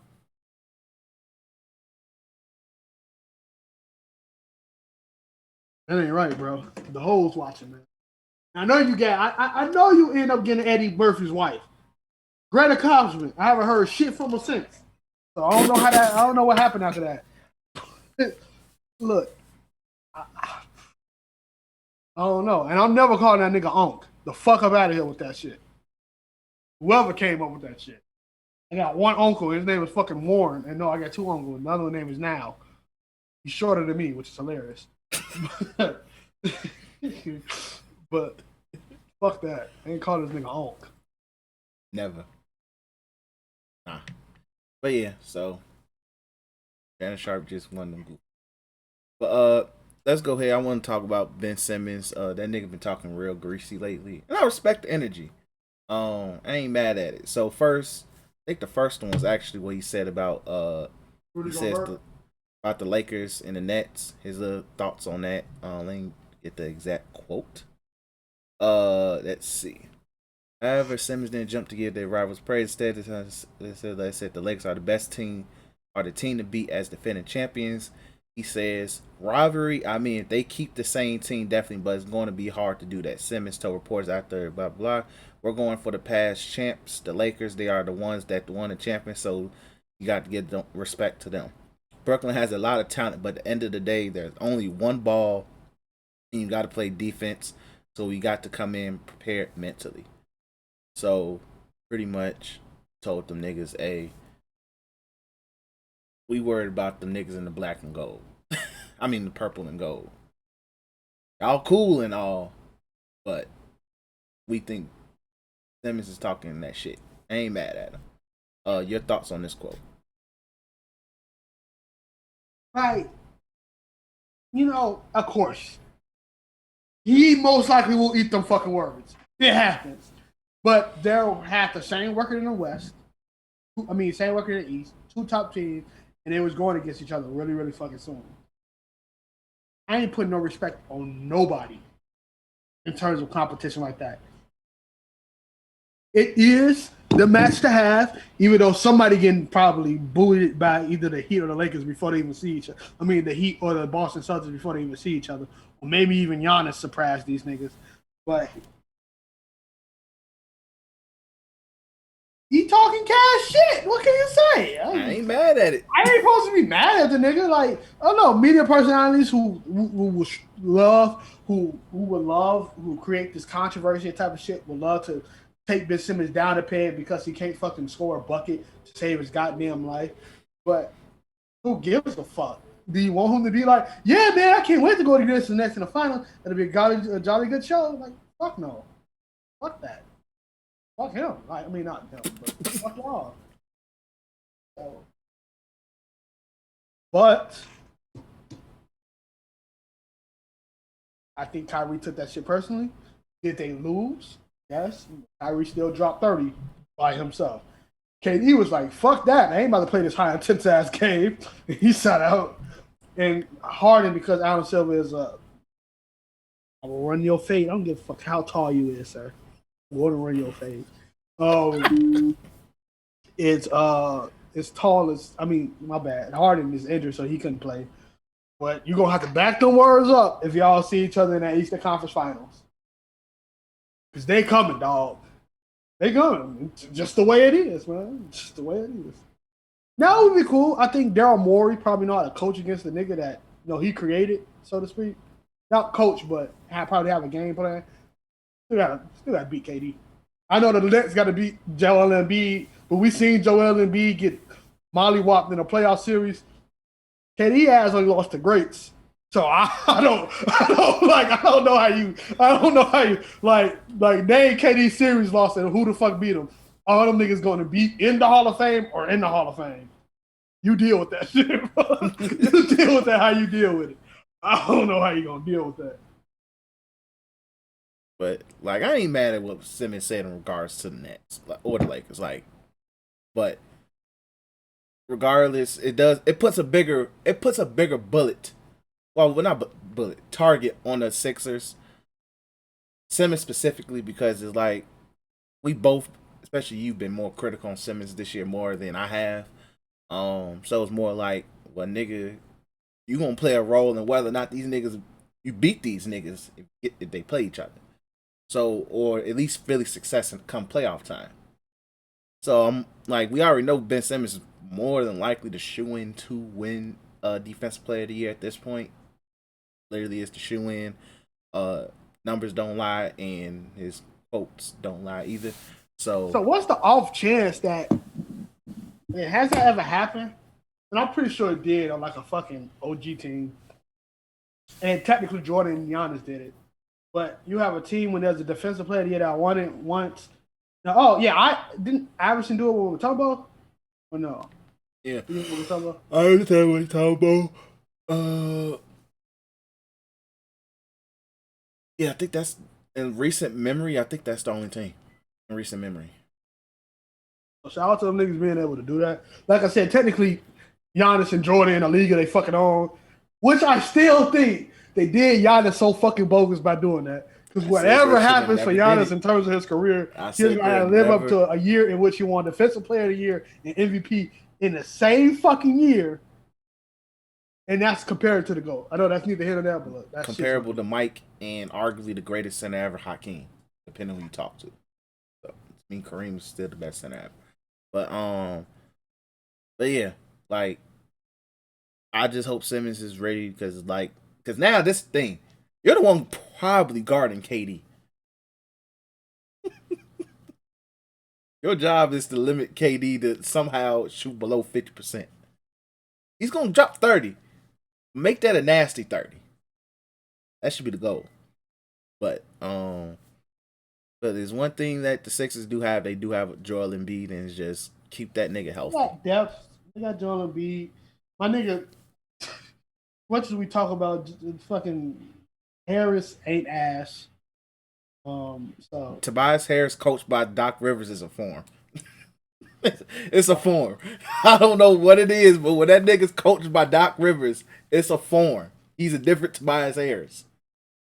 Yeah, let's just hope Doc Rivers don't blow a 3-0 lead. I mean, 3-1 lead. Or his name will foul be drafted in the mud. What's next? And the Rudy Gobert shit. Yeah, he dropped 40 on Rudy Gobert. If you mad at him saying he dropped 40 on Rudy Gobert, literally be mad at everybody else who talks shit about Rudy Gobert. At this point, Rudy Gobert is not asking for it, but he's just gonna. It's just y'all niggas slandered that nigga name. Y'all gave this nigga. I ain't seen Rudy Gobert bad, whatsoever. One year, deserved that defensive player of the year. Y'all gave him AD defensive player of the year. He has AD. Knows this shit. He has AD's defensive player of the year. He has one of those two is AD's. I don't know why he won it. I guess you pull up advanced stats and shit like that. Even though Lakers had the number one record in the West, when AD was on the Pelicans, he took that one. No, he took last year's too. He won defense player. No, Giannis won defense player of the year last year. Yeah. Giannis took that. We can talk about that later. My bad. But he did take the ADs on the Pelicans. I love it. Wait, he won 2 in a row. He won 2 in a row. One he rightfully deserved more than likely. And then the next year it was him, AD, and Embiid in that order. And he won. Well, they didn't give it to Joel, but they didn't give it to AD because I guess was that the ass out year? Oh, I think AD that year, that's the year they made the second round and got knocked out by the Warriors. Who won it the year?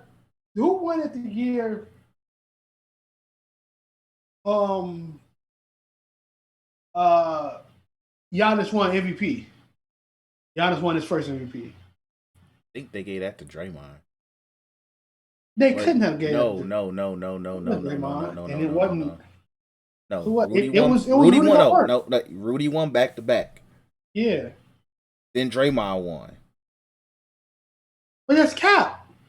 I thought Rudy won. I thought Rudy won after Draymond.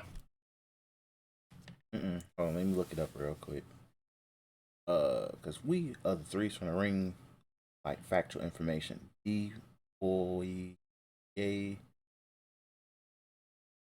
winners and nominees. 2019 was Rudy Gobert, Yeah. Giannis, Paul George. 2018 was Rudy Gobert, Anthony Davis, Jordan B. That's the year when I feel like AD should have won. But then that was the year when he wore the T-shirt. Oh, okay, wait, yep, okay. 2017 was when Draymond. Okay, Yeah. so 2016 Kawhi, 2017 was Draymond, 2018 Gobert. That's the year where I feel like he didn't deserve it. No, it has to be the 19. Yeah, it was The 18 2019. I was feel like he deserved. rightfully deserved. The Giannis came 18, in I think second he though. rightfully deserved. The 19, in which you all look at Jordan B had probably a good year. No, and it was 2018. The only reason they didn't give it to fucking AD is because he had the "That's All" T-shirt and he was leaving that fucking team. No, that was 2019. They wasn't even nominees. 2019, the nominees was Rudy, Giannis, and Paul George. 2018 was AD's.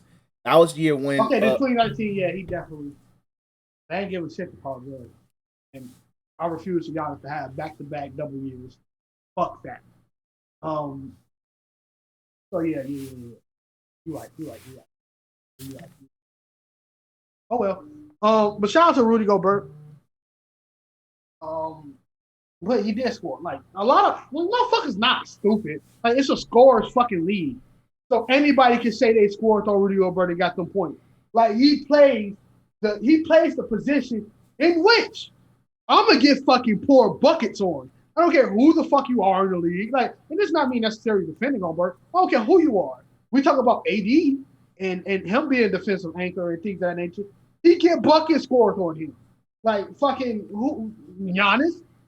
Giannis get bucket scores on him. And he has a defensive player of the year. Draymond get fucking ran through the ringer too. A lot. But why them niggas probably had 35, 40, such and such.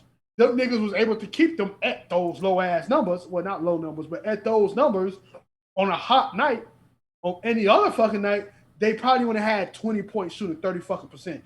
And yes, Ben Simmons was on a hot night as well. If this was a regular Ben Simmons game, he wouldn't have had 8 points. Because you going against other teams that don't have Rudy Gobert in the fucking East, you can't get over 15. So and this is not like, oh, this is not his play style type thing. I rock a Ben Simmons, but you see fucking before the Bulls had Vucevic, you saw fucking Lauren marketing in gang right there. What was that? What's the tall white nigga name? Fucking on the Bulls, tall ass white nigga. Laurie marketing. No. Other tall white nigga. Because Wendell was injured, so they had to have another center. Tall white nigga, right? No, it was damn, I forgot his damn name. Garland? I don't fucking know. Look, you see that.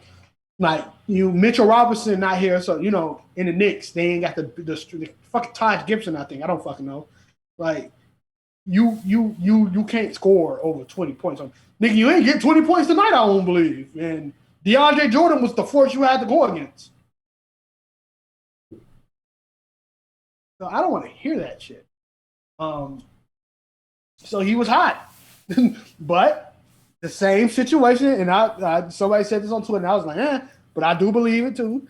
The same situation in which you said about Rudy, we said about you, because Jordan Clarkson, I think, dropped 50. And that's your position, my nigga. You did that to your ass. That was off probably the bench. that's your main man off the bench. I don't know how often y'all was on the court together, but that 50. Either your coach ain't make the adjustments, or you got cooked. I think you got cooked. So, like I said, I rock with Ben Simmons. There's not a time I don't pick him when we draft and league and shit like that. So, except for that 1 year, but shout out to that league blowing up. And yeah. What's next? Is it the I Hate Adam Silver show? Yes. So, all right. So we already well aware of the NBA's injury bug. It's gotten worse. So already off the top of my head, that's count all injured superstars. Also, AD and LeBron will be back according to Watch, as announced this past week, earlier this week. AD, I think, is supposed to be 10 to 14 days. So he's probably another week and a half away. And LeBron is 2 to 3 weeks away. So beware. Be very, very aware of danger is looming. But anyway, but LeBron and AD's hurt. We have who else is injured? Who else major recently got injured? Well, Steph got hurt, tailbone injury. Though that's more of a freak accident. We have uh Embiid suffered a very scary injury scare. Then KD, James Harden, Kyrie's just taking his PTO, so none of his injuries really count. A lot of all stars suffering injuries. Mm-hmm. Then, very tragically, in the very last minute of the game, Jamal Murray suffers a very nasty knee injury, torn ACL. In the midst of this, these guys coming back from a very pointless All-Star weekend, they are playing 5 games in 7 days, multiple times. Now, some people would sit and say, "Well, I work 5 days of a 7 day work week." Congratulations, we all do.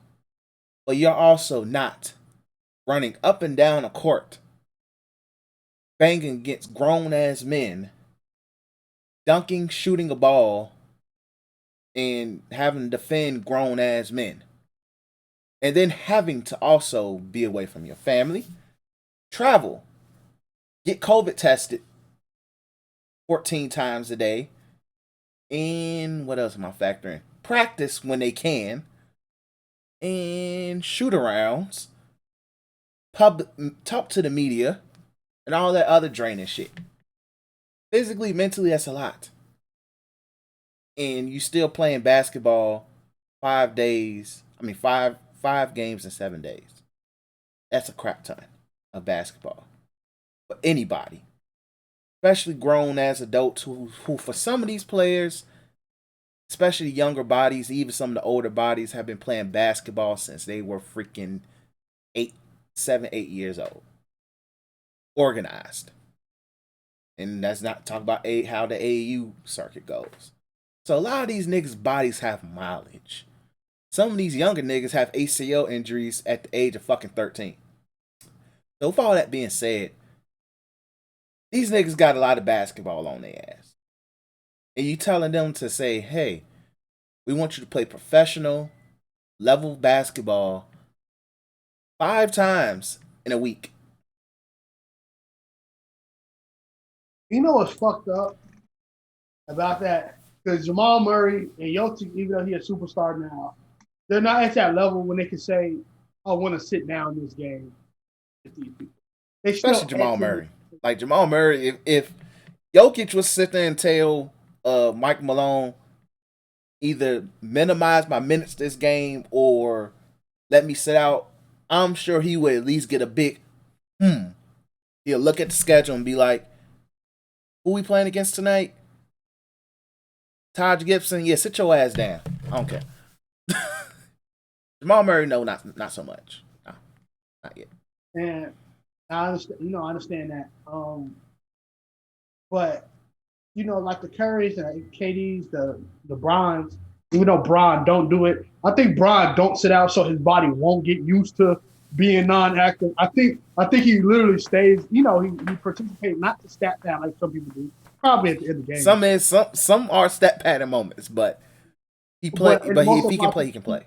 I think he want to keep his body in shape, so when he do need to go to that long haul, that long stretch, he's used to it. Right? See an old ass man in basketball. I don't care what you say.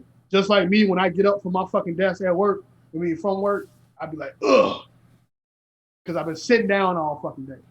But in terms of like them, like they don't get a chance to say they gotta. And they still trying to etch their time in history. You know what I'm saying? They still trying to make a name for themselves, so they can't really say I don't want to play this fucking game unless they got like a small sprain that they can rely on and say yeah let me sit out. But no, you expect them to play these games.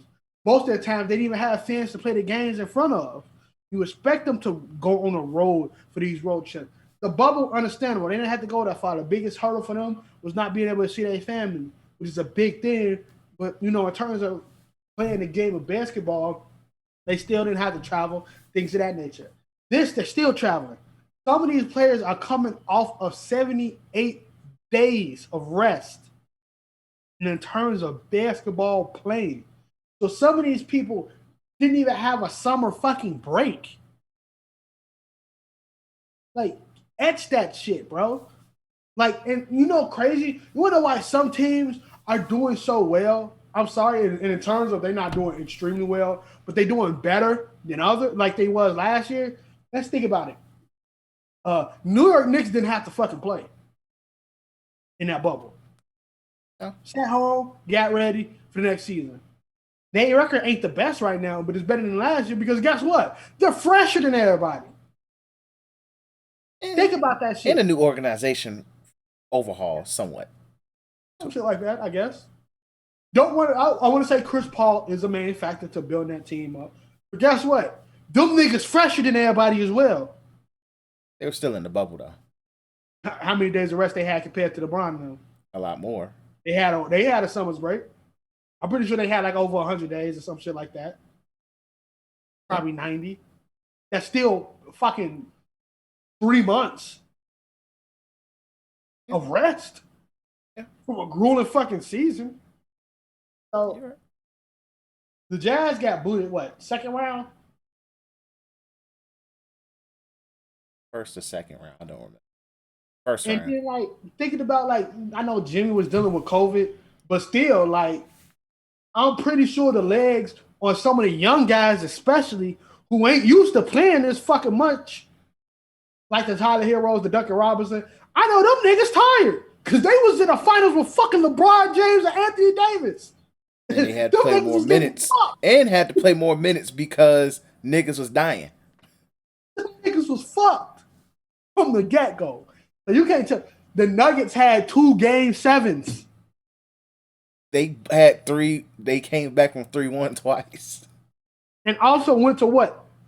5 or 6 with the Lakers? I think they went 5 with the Lakers. Somebody said 6. I'm like, I don't remember them going. I'm like, I could have sworn that was 5. It was a 5-game series, but yeah. Yeah, I think the Lakers in 5 was a mean because of that shit. But still, think about that shit, bro. Think about that shit. So I don't want to hear it, to tell you the truth, about this is their job, put them up at a bootstrap.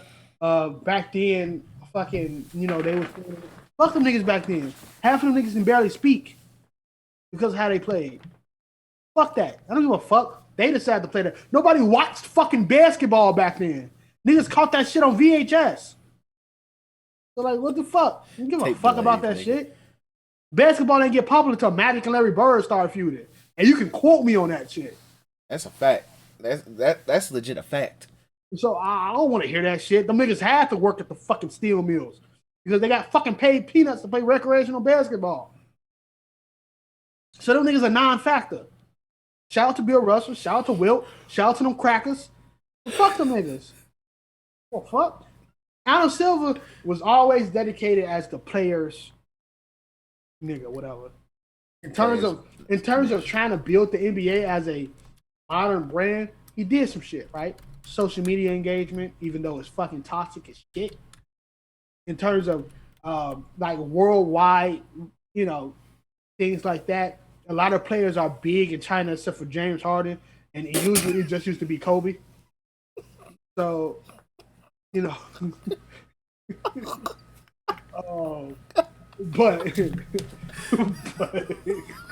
look, that's just still. But like in terms he did that way, but in terms of like just treating your play as well, some of these niggas don't want to play. You got games. Every fucking game in some weak spats are fucking lost by more than 15 points. Cause some of these niggas like, bro, fuck this. The fuck I'm about to go hard for. Yeah. And that's not just because I'm playing too hard, woody woo. That's also because why the fuck am I playing hard for when I not even gonna become an AC or indoor? I become an AC and I'm getting booted out by fucking that goddamn Brooklyn team who gonna make me look shitty the moment I play against them. Prime example of what you just said. The Warriors just tonight, and this is tonight, as in Wednesday, April 14th, 2021. The Warriors beat the Thunder 147-109. Technically won by 40. Hello? Give me a second. But yeah, like this shit is not right, man. Fuck that. Fuck Adam Silver. He's not seeing heaven. I don't care what he believes in. I'm not even saying just that. If he was a Christian, he will not see heaven. If he was a Buddhist, he will not enter nirvana. He won't. If he was believed in Hinduism, he would be reincarnated as a fucking rock. Fuck this nigga, bro. In all honesty. Fuck him. Really. The funny thing is, injuries out the wazoo. The league is not as interesting. Except for a few teams. Which is normal. No. I say that's cap. Because the bubble was interesting. And I know there's been super teams and things of that nature. But at least when you got to the West with the Warriors, certain teams made the Warriors run interesting. When they saw the Rockets, they made that shit interesting. Yeah. LeBron ran the fucking East, of course. But the West always held it down in terms of making shit interesting, right? This shit right here, dog, you ain't got Bron and AD. You're missing your stars. That's the problem. You're missing stars. Kawhi and Paul George don't play every fucking game. I think Kawhi's played more games than we give him credit for this year. I know, but he don't play every, right? Paul George, I think, coming off a petty injury. He has a weird toe injury or something. Yeah, but I think he played the last 2 games, which like last 4 or 5, I think, which he been balling, but he didn't play every game. You know what I'm saying? Yeah. God forbid we talk about the Brooklyn Nets and their injury fucking history. And Kyrie always on sabbatical, but like, PTO Kyrie. Like, come on, the defending champs from 2 years ago is ass. I gotta go get my brother, but that's ass. You continue talking, Chris. I gotta get my brother. Go ahead.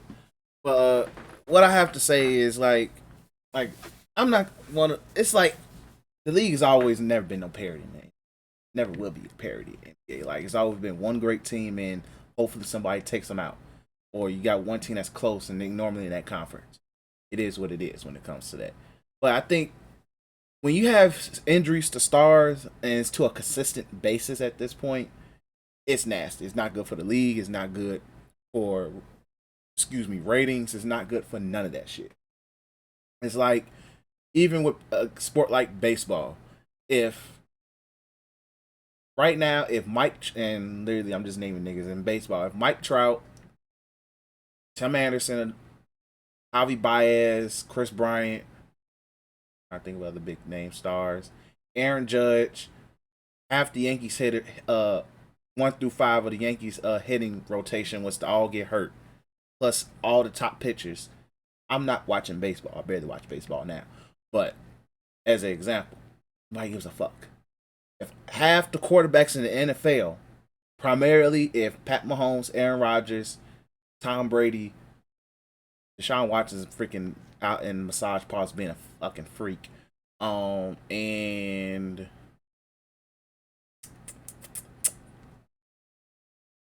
I can't even think of another quarterback where all to get hurt. A lot of people probably not watching football, as an example. Stars carry the brand regardless. So not a good look when your stars are hurt, dealing with injuries, and all of that. It affects ratings, affects the product on the floor. But also it's just a simple fact of when you're playing this amount of basketball, you're going to get some nasty fucking basketball. Like, I will admit, some of the product has not been consistently good. Some teams just don't give a fuck, which is why, like as Deidre mentioned, niggas, you will have games where niggas are getting 40 and 50 pieced. And it's almost weekly now. Or almost once a week. Or at least maybe once every 2 weeks. Somebody's getting 50 or 40 pieced. That's not good. That's not good no matter what team it is. These are professional fucking athletes. Yeah, sometimes the ball goes in the hoop and the ball don't go in the hoop. But some teams legit throughout the season just be like, you know what? Fans ain't here. And honestly, just to conserve my body, I'm gonna chuck up a bunch of fucking threes that are unnecessary. And it's nasty. I will admit that. Because not everybody's meant to be a fucking shooter. But it be that way. I ain't gonna sit there and be like, yeah, the Warriors played a role in how that, because everybody think they gotta play like the Warriors to win, which is not the case. They still lost twice in the midst of their era, and they're losing fucking now. So look where it's going. So it's just like, and shout out to Pavia Hoops and Brews. He tweeted something where it's just like the NBA's at a transitional stage, how it was in the early 2000s, where it's just the style of play is just going to be a little bit nasty until somebody finds a cool, different way of playing the game. Okay, right. It's a monkey right. see, monkey see situations league. What style of play was certain dominant in the league, right? Then you have people who like fucking Jordan, in which that shit didn't matter. I'm gonna whip that ass, right? Kind of like in Jordan time, it was more of if you have two big men working the post, you have faster And that was guards, majority of the league. and you have faster guards, shit like that. Work that way. Point guards are meant to facilitate while other people do their fucking job, right? Cool. Mm-hmm. Towards the end of Jordan era, same thing. Defense was probably more of a factor, probably during the time when Jordan was done, and you went into like the situations where you will see like the Nets versus Lakers and shit like that, when games would go up to 60 points and 70, That was 80. some nasty ass basketball. More of like defense or a lot of ISO ball, right? Especially Nasty toward ISO ball. when we got to Iverson and Iverson and Tracy McGrady era and Kobe, ISO ball out the fucking wazoo. You move, I take care of it. Then we get to the Bron Melo era. ISO ball is technically still a thing, but you had certain situations. But like the league was starting to pick up pace because the 7 seconds or less Suns were starting to get prominent around that time. So, and then you have certain players that probably was, you have the Bronze, you have more players that was kind of like Jordan-esque. Like you can have a fucking team that's based around two big men to this. I don't give a fuck. I play the way I want to play. So you want to get more utility players, not such as Bron players, but I can do a lot of things on this court that's beyond my position. Then you get towards the 2010s where you need stretch bigs and you need a lot of people who can facilitate the ball. That's more before the 2010s, but you need people to facilitate the ball for the three. Then you go to the 2010s when the Warriors offense was adapted from like what the Spurs fucking had, and they created space, ball movement, 5 seconds or less type shit space. that you were saying earlier, but creating space, setting screens more and more and more, and all that type of shit. But now it's like you chuck up a fucking three, they go in. Like certain players that shooting threes shouldn't be shooting threes. Right? I get if you open, right? That's the case. But you have people in the league that shooting threes who, if they were open players, they would still be shooting 30% threes a night because they can't fucking shoot threes all the time. That's not their spots. That's not what they were trained to do coming into the league, right? You got the curves right. It worked out because the Warriors had niggas who were all around good players, like, and also the system. Iggy will run. The system was right, but Iggy will go into the paint, but that wasn't Iggy's primary job. His primary job would be like a utility guy, right? Especially when somebody's off the fucking court. Like if you got Draymond off the court, Iggy will play like Draymond role of defense, also facilitate the ball because Steph Curry ain't the fucking best. Like real point guard, so to speak. Steph Curry is one of the better point guards of all time. He ain't like a real point guard. At this point, he's not. Like before Steve Kerr, that nigga was averaging double doubles at assists. But But Steph Curry at his best, when you want the absolute best of Steph Curry, he's more of a shooting guard. set these screens for me. Let me run off. Let me play without the ball. I'm gonna get my shots, right? Or if I have to ISO shit like that, right? But they have people like Klay Thompson who, open or not, can shoot at a 40% fucking clip. Steph Curry, shoot it from half court. And it's not like, oh, it's because they let them do it. No, that's just how fucking good they are. They were that good at it that they had what you call an infinite green light. Exactly.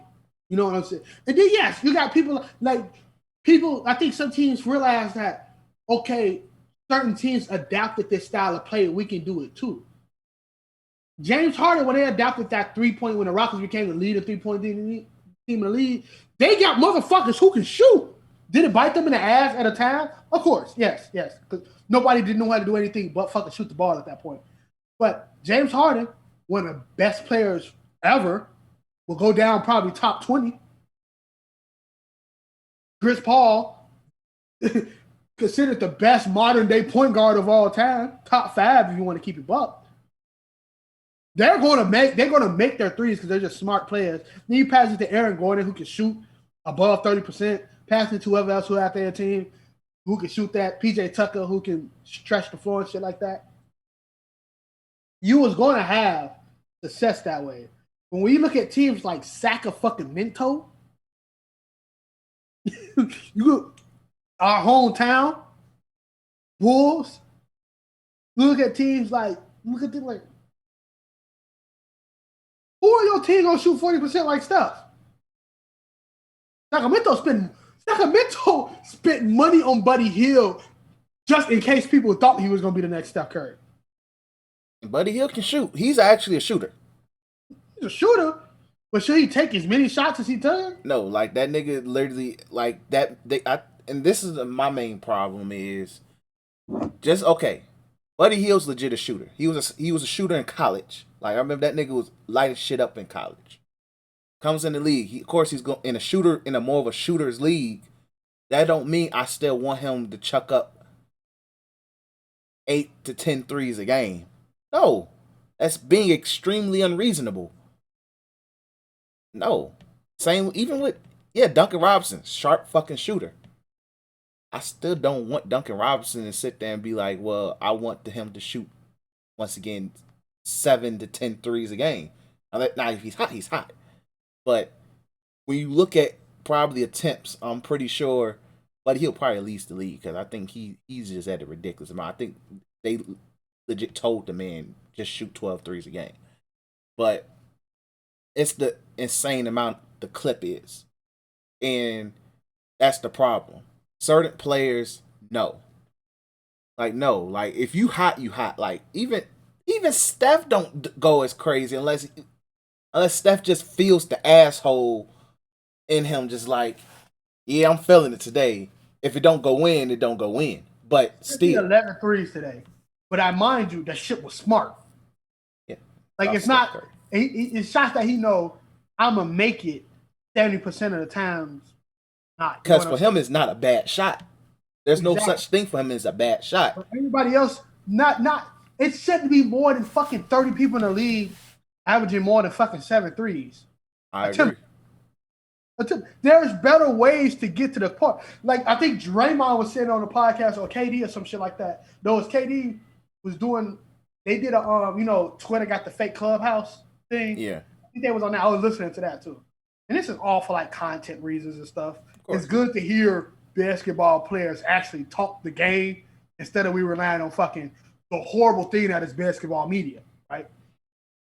So when KD was saying, it was like, yo, like my teammates can shoot threes, but I can foul my shot at the mid range. James Harden can get to the paint, foul his shot at the mid range. And everybody knows that, everybody mama knows that Kyrie is the best player in the league who can play under the basket, but he also can shoot a mid range, shoot a three when you need him to. Mm-hmm. Also, are they great players? Of course, they're some of the greatest.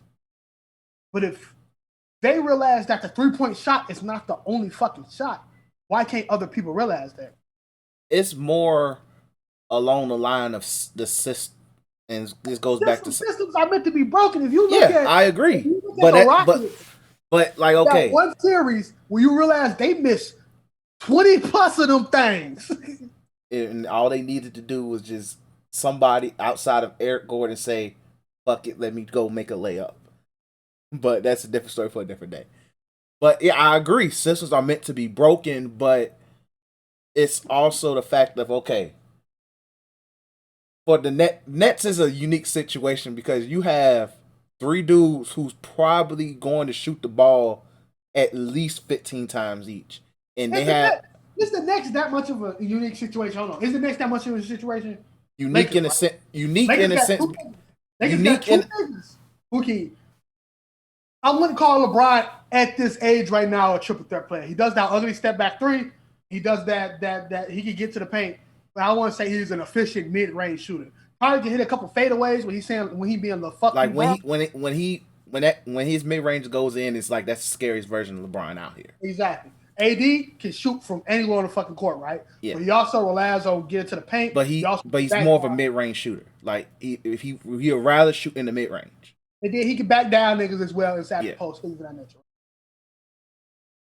The thing is, the way Bron as a player, of course, a lot of his teams is going to shoot a decent percentage from. But that's not what all of them going to rely on. You can see all the time, LeBron tell niggas to cut. LeBron do these type of things. So, not just that team, right? The Warriors, the great Warriors with KD in them. Part of the offense was nigga know when to move. KD will ISO your ass up, get you with a mid range, take you to the rack. Curry, get you with like that's not so unheard of. Philadelphia, yeah, you got Seth Curry. He can make them bitches. Tobias Harris can make them too. Tobias more of a mid range guy though. Yeah, the Joel Embiid can probably make. But you look at all Joel Embiid highlights of this MVP season. This nigga is shooting mid range, step backs. He fucking Euro stepping in the hole. That's his game though. that's the dangerous part of his game. We can consider him a stretch big, but he don't always play like this shit. You know what I'm saying? Yeah, that's the thing about Embiid. He can kill you in multiple ways. So, and then look at fucking Giannis. But to this day, what Giannis is doing right now is underrated as fuck. But do he attempt many threes? Even though they telling him to. He will. He will attempt. I think probably this season. I think he's attempting 3 a game. That's to keep you honest. And I think the worst thing that ever happened to this league is to say that your star player should be able to hit a 3 ball when that's never was the fucking case. Now, there's a difference between making it and attempting. Like, it's a crime that Ben Simmons would never attempt one. Because you need to at least get a form for when everybody's getting guarded out the max and you got to throw up a damn it, let me try out one. Like, you know what I'm saying? But we know it's not your job. Like, it's Giannis making a 3. Of course, if he becomes a Steph Curry fucking shooter, which he never will be, yes, he would be probably the best player of all time. Even if he become a fucking something like a goddamn CJ McCollum-esque, where he ain't making all them bitches, but he can make it somewhat consistently. Yeah, he will be fucking scary, but he doesn't have to. Who the fuck guards Giannis unless the whole team trapping him? Honestly, keep it up. And honestly, he just needs to be. Giannis just needs moves. Yeah, okay. Yeah, but the thing is, without moves, Giannis can run into that bitch like a fucking freight train. And this is another thing. Giannis ain't had that much of a fucking break either. This nigga ain't got no type of injuries. Nigga built to fucking last. At the way he plays. He plays inside the fucking paint. This is like, there's no excuse for this shit, bro. And the worst teams are some of them teams. Like there should be, if I'm Rick Carlisle, why the fuck, if I'm seeing Luka being that ass from 3, I'm continually telling him to take that shit? Because this is the thing. Luke, and the thing is, Luka can get to the hole at will. If he's shooting 29% in the beginning, he was shooting 15 fucking percent in the beginning of the season. He was. Why the fuck is he still shooting that shot? Oh, he got to get it back. Unless it's the step back. Because I read an article. Shout out to the article ESPN posted where they asked Tony Allen, Bruce Bowen, and Ron Test how they would guard Luca. Tony Allen said, I know that nigga will. I'm guarding step back because he's making that 38% of the time, which is ridiculous. Like, I don't know how the heck. Well, how many step backs that is a game? I think he says he attempts 3 a game, if I recall in the article. So Like, if, you make it 30, if step backs is so, say we go 2 for 3 on the step backs in the game. That's 3 threes that he hit from step back. 2 for 3. That's 6 points that he hit from step backs. But if his overall 3-point percentage is 15 fucking percent, that means usually the only shots that he made was a fucking step back, which is a hard shot to fucking hit. Or drives. I mean, well, we talk about just shooting from 3 in general. Yeah. Oh, shooting from 3. The only shot he made. Now, no, he's not going to average. He's going to probably have, a low 30% from the field, but he ain't going to have 15% from field. I don't think the refs is going to let that shit happen. But if you shoot 15% and your only fucking made shot is a step back, any fucking defender with a pea-sized brain will realize, you got to stop him from shooting a step back. Hard as it is, I'd rather him shoot 5 of them bitches and 1 go in. If it's a 38% clip, he got to make it a 38%. So he got to shoot a minimum of fucking 3 or 4. I'm horrible at math, but I think I'm kind of right. So if you making this nigga attempt 4 step backs and he hit either 1 or 2 of them bitches, or 5 step backs and he hitting 2 of them bitches, what else he doing the rest of the game? Because I know he ain't hitting every shot as a fucking step back on some asshole shit. You're going to be able to successfully guard this nigga. And he ain't a player that you should be able to successfully guard that many games in a season. Because he's that fucking good outside of shooting the 3. So you as a fucking coach should be like, hey, Luka, try something fucking else. You got Luka doing that shit. Who else you got doing that shit? In some aspects, you'll look at Jokic game and be like, all right, he shouldn't have took that 3. But he has such a different game that is excusable. He has a very he has a YMCA ass game. It worked. But thing is, for him, Jokic can be physical. You don't know why it fucking works. You know why it fucking works. It's uncommon. Ain't no other center doing that shit. Baby Sabonis probably do it a little bit. You know what I'm saying? But ain't no other center working out the post. All right, he ain't open. Let me grab the ball back. All right, he ain't open. Let me. All right, fucking fade away. Who else doing that shit? Boogie before he left the Kings. Hey, the Kings didn't even respect that nigga enough. But not that many centers playing like that, bro. I agree. It's weird. And then, and it's not just teams. It's front office saying we need to build more threes because they look at stat sheets when they look at fucking players that you have on your team. So yeah. It's weird, man. Yeah, it's a weird time for the league. Like, once the next hot, sexy offensive scheme comes in, everybody else is going to try to mimic as much as ISO play. I really hope not. We're looking at 60-point games. Bro, this is one thing.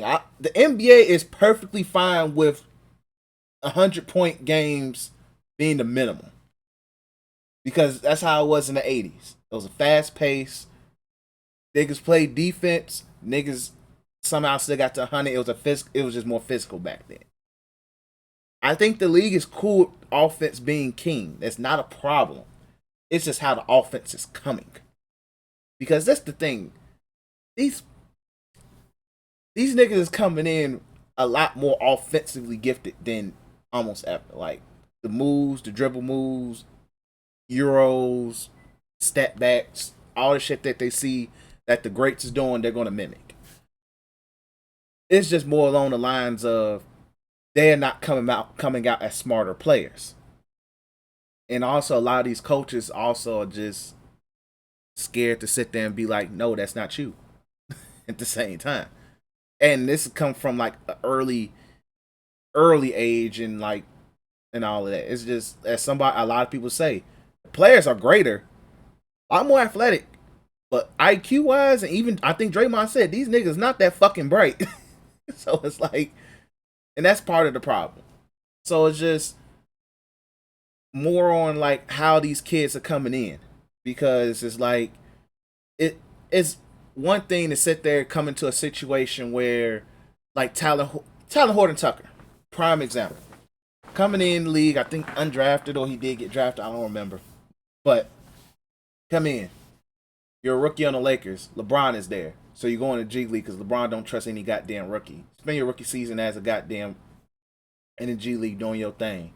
Get moved up. Your job ain't and literally he will shoot the three, but he's not a good shooter at all. But I would see that nigga cut and drive to the lane. Very good getting to the hole. Everybody on the Lakers know they can't shoot worth a damn. They will shoot it to keep themselves honest, but like that's not why they won. Was because they were able to shoot threes at will. It was because they made the threes that they needed to make, but they made sure they scored when they needed to score. KCP, when he wasn't hot, he at least said, "Fuck it, let me get to the front lane and do something." Danny Green, when that nigga was ass, he at least did something. He'll get to the lane or something. Ball.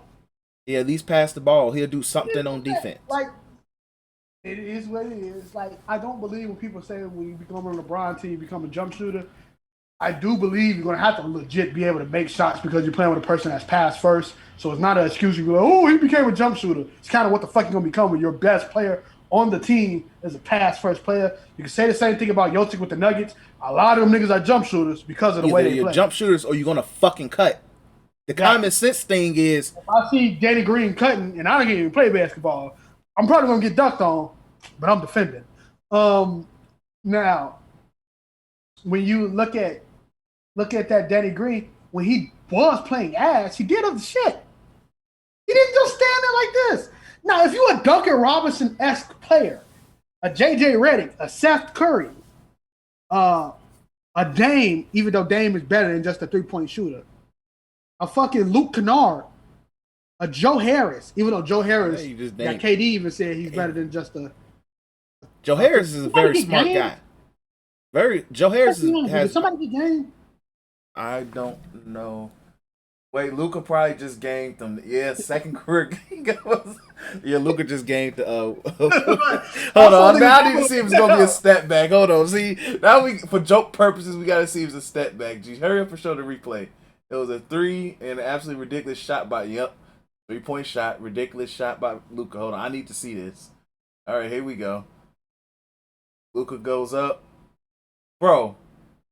Nah, he just chucked that bitch. G, he threw a floater up. G, you lost to a game-winning 3-point floater. G. Ain't nobody jumping in the air and swat that bitch. Nobody. G, I would have swat the shit out that ball because. No, but no. In all honesty, like it's a horrible time in the league. Bro. Not horrible.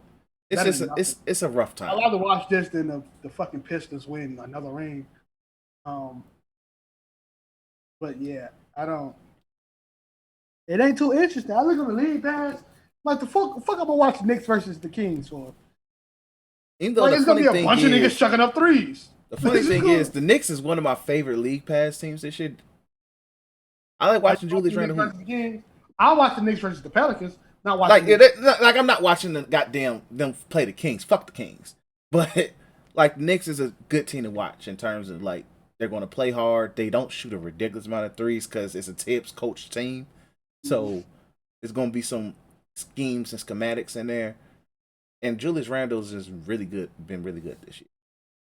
And even while we talk about like Zion is a player who doesn't really shoot no fucking threes. He stays his big ass in the paint. Like, let's look at right now. They played the Knicks today. I don't give a fuck about what's going on. Zion had 25, 8, and 7. 10 for 19. He attempted 2 threes. He missed both of them, but still, he's been. He didn't say, let me keep going. I got to smack one of these hoes. Nah, this fucking Zion. That nigga, the fucking size of a flat screen TV. Of course he gonna mollywop some niggas, bro. Exactly. Like, he stays in the paint. Like, regardless. Like, I think it was like 2 straight games where I just looked at Zion's box score. I'm like, those three attempts. Okay. None at all. Play your game. play your freaking game. Like, and that's I think a lot of players just need to realize, like, just do your thing. And because honest for Zion, you better pray that man just don't develop a mid range, Pray that man don't develop a fucking fadeaway. a post Pray that fade. man don't develop a fucking how fucking uh, how Carmelo Anthony approached the game now. Just cook a nigga and probably just hit a fadeaway. But I hope he don't do that shit and have that paint game. Fucking sending niggas home every postseason. Probably still get mopped by any team that's led by like fucking AD or Steph Curry or some shit. But going crazy. But you know, it is what it is, bro. Like a lot of these teams don't even want to play in a play-in tournament because they think it's pointless. Yeah, that and that's Imagine working hard for AC just to get mopped by Zion because he said, you know what, I felt like it. or Luca because he just did what he did and gamed you. Or Steph Curry because he got lucky. Steph Curry playing for a play. Nigga just had 41 today. 11 threes. Yep. Because the funny thing is, all the teams in the play-in tournament all are very vocal about we don't give a fuck about it, but it's like you're winning games. Yeah. Because this is the thing, Dallas is what? Dallas is 7, Memphis is 8, Spurs 9, and Golden State's fighting for their life at 10. So, like, you're fighting to still play regardless. Give me rest for play to come back. So what? If I was Curry, I wouldn't play in that play-in tournament, bro. Rest me for Clay to come back. Let me be, because they're starting the season at the same time again, my nigga. So let me get some fucking rest while playing the playoffs where I can get some rest for a season in which I can go for a playoff push with my second best player on the court. Probably made some trades in the offseason. Got rid of Curry Oubre and baby Draymond. Get some real niggas on the court. Come on. Funny how we kind of let Andrew Wiggins go under the radar He plays decent defense. when he's going against LeBron. Okay. Keep that Maple nigga in Minnesota. But yeah, that's it for me, man. My head hurt too, so let's end this shit. Yeah, let's get ready to wrap this up. But we appreciate you guys for listening as always. Thanks for listening. Thanks for peeping us. Make sure you follow us on Twitter at 3S from the Ring. On Twitter, 3s from the Ring, 3S from the Ring, all one word. Copy some merch. We got free shipping. Type in UTM ships. If you're on YouTube, you can see the codes right there. UTM ships, free shipping. And if you want $10 off on merch, UTM vibes 10. So make sure you copy some merch. It'd be greatly appreciated. Like I said, Teespring is making it spring because it's not Teespring no more. But you can create your own domain name. So I might make a direct name for all the merch itself, so make life easier. So hopefully by the time Black Otakus or Timeless Vibes drop this weekend or next week, you will have that will be up, and it'll be on the Twitter pages either way, and the Facebook page. But copy some merch, be greatly appreciated. Make sure you follow us on YouTube. Make sure you like, comment, subscribe on YouTube. If you listen to the audio, whether it's SoundCloud, Spotify, Google, Apple Podcasts, make sure you subscribe and share. We appreciate the shares. It's all makes the brand bigger. We appreciate you guys for listening, and peace.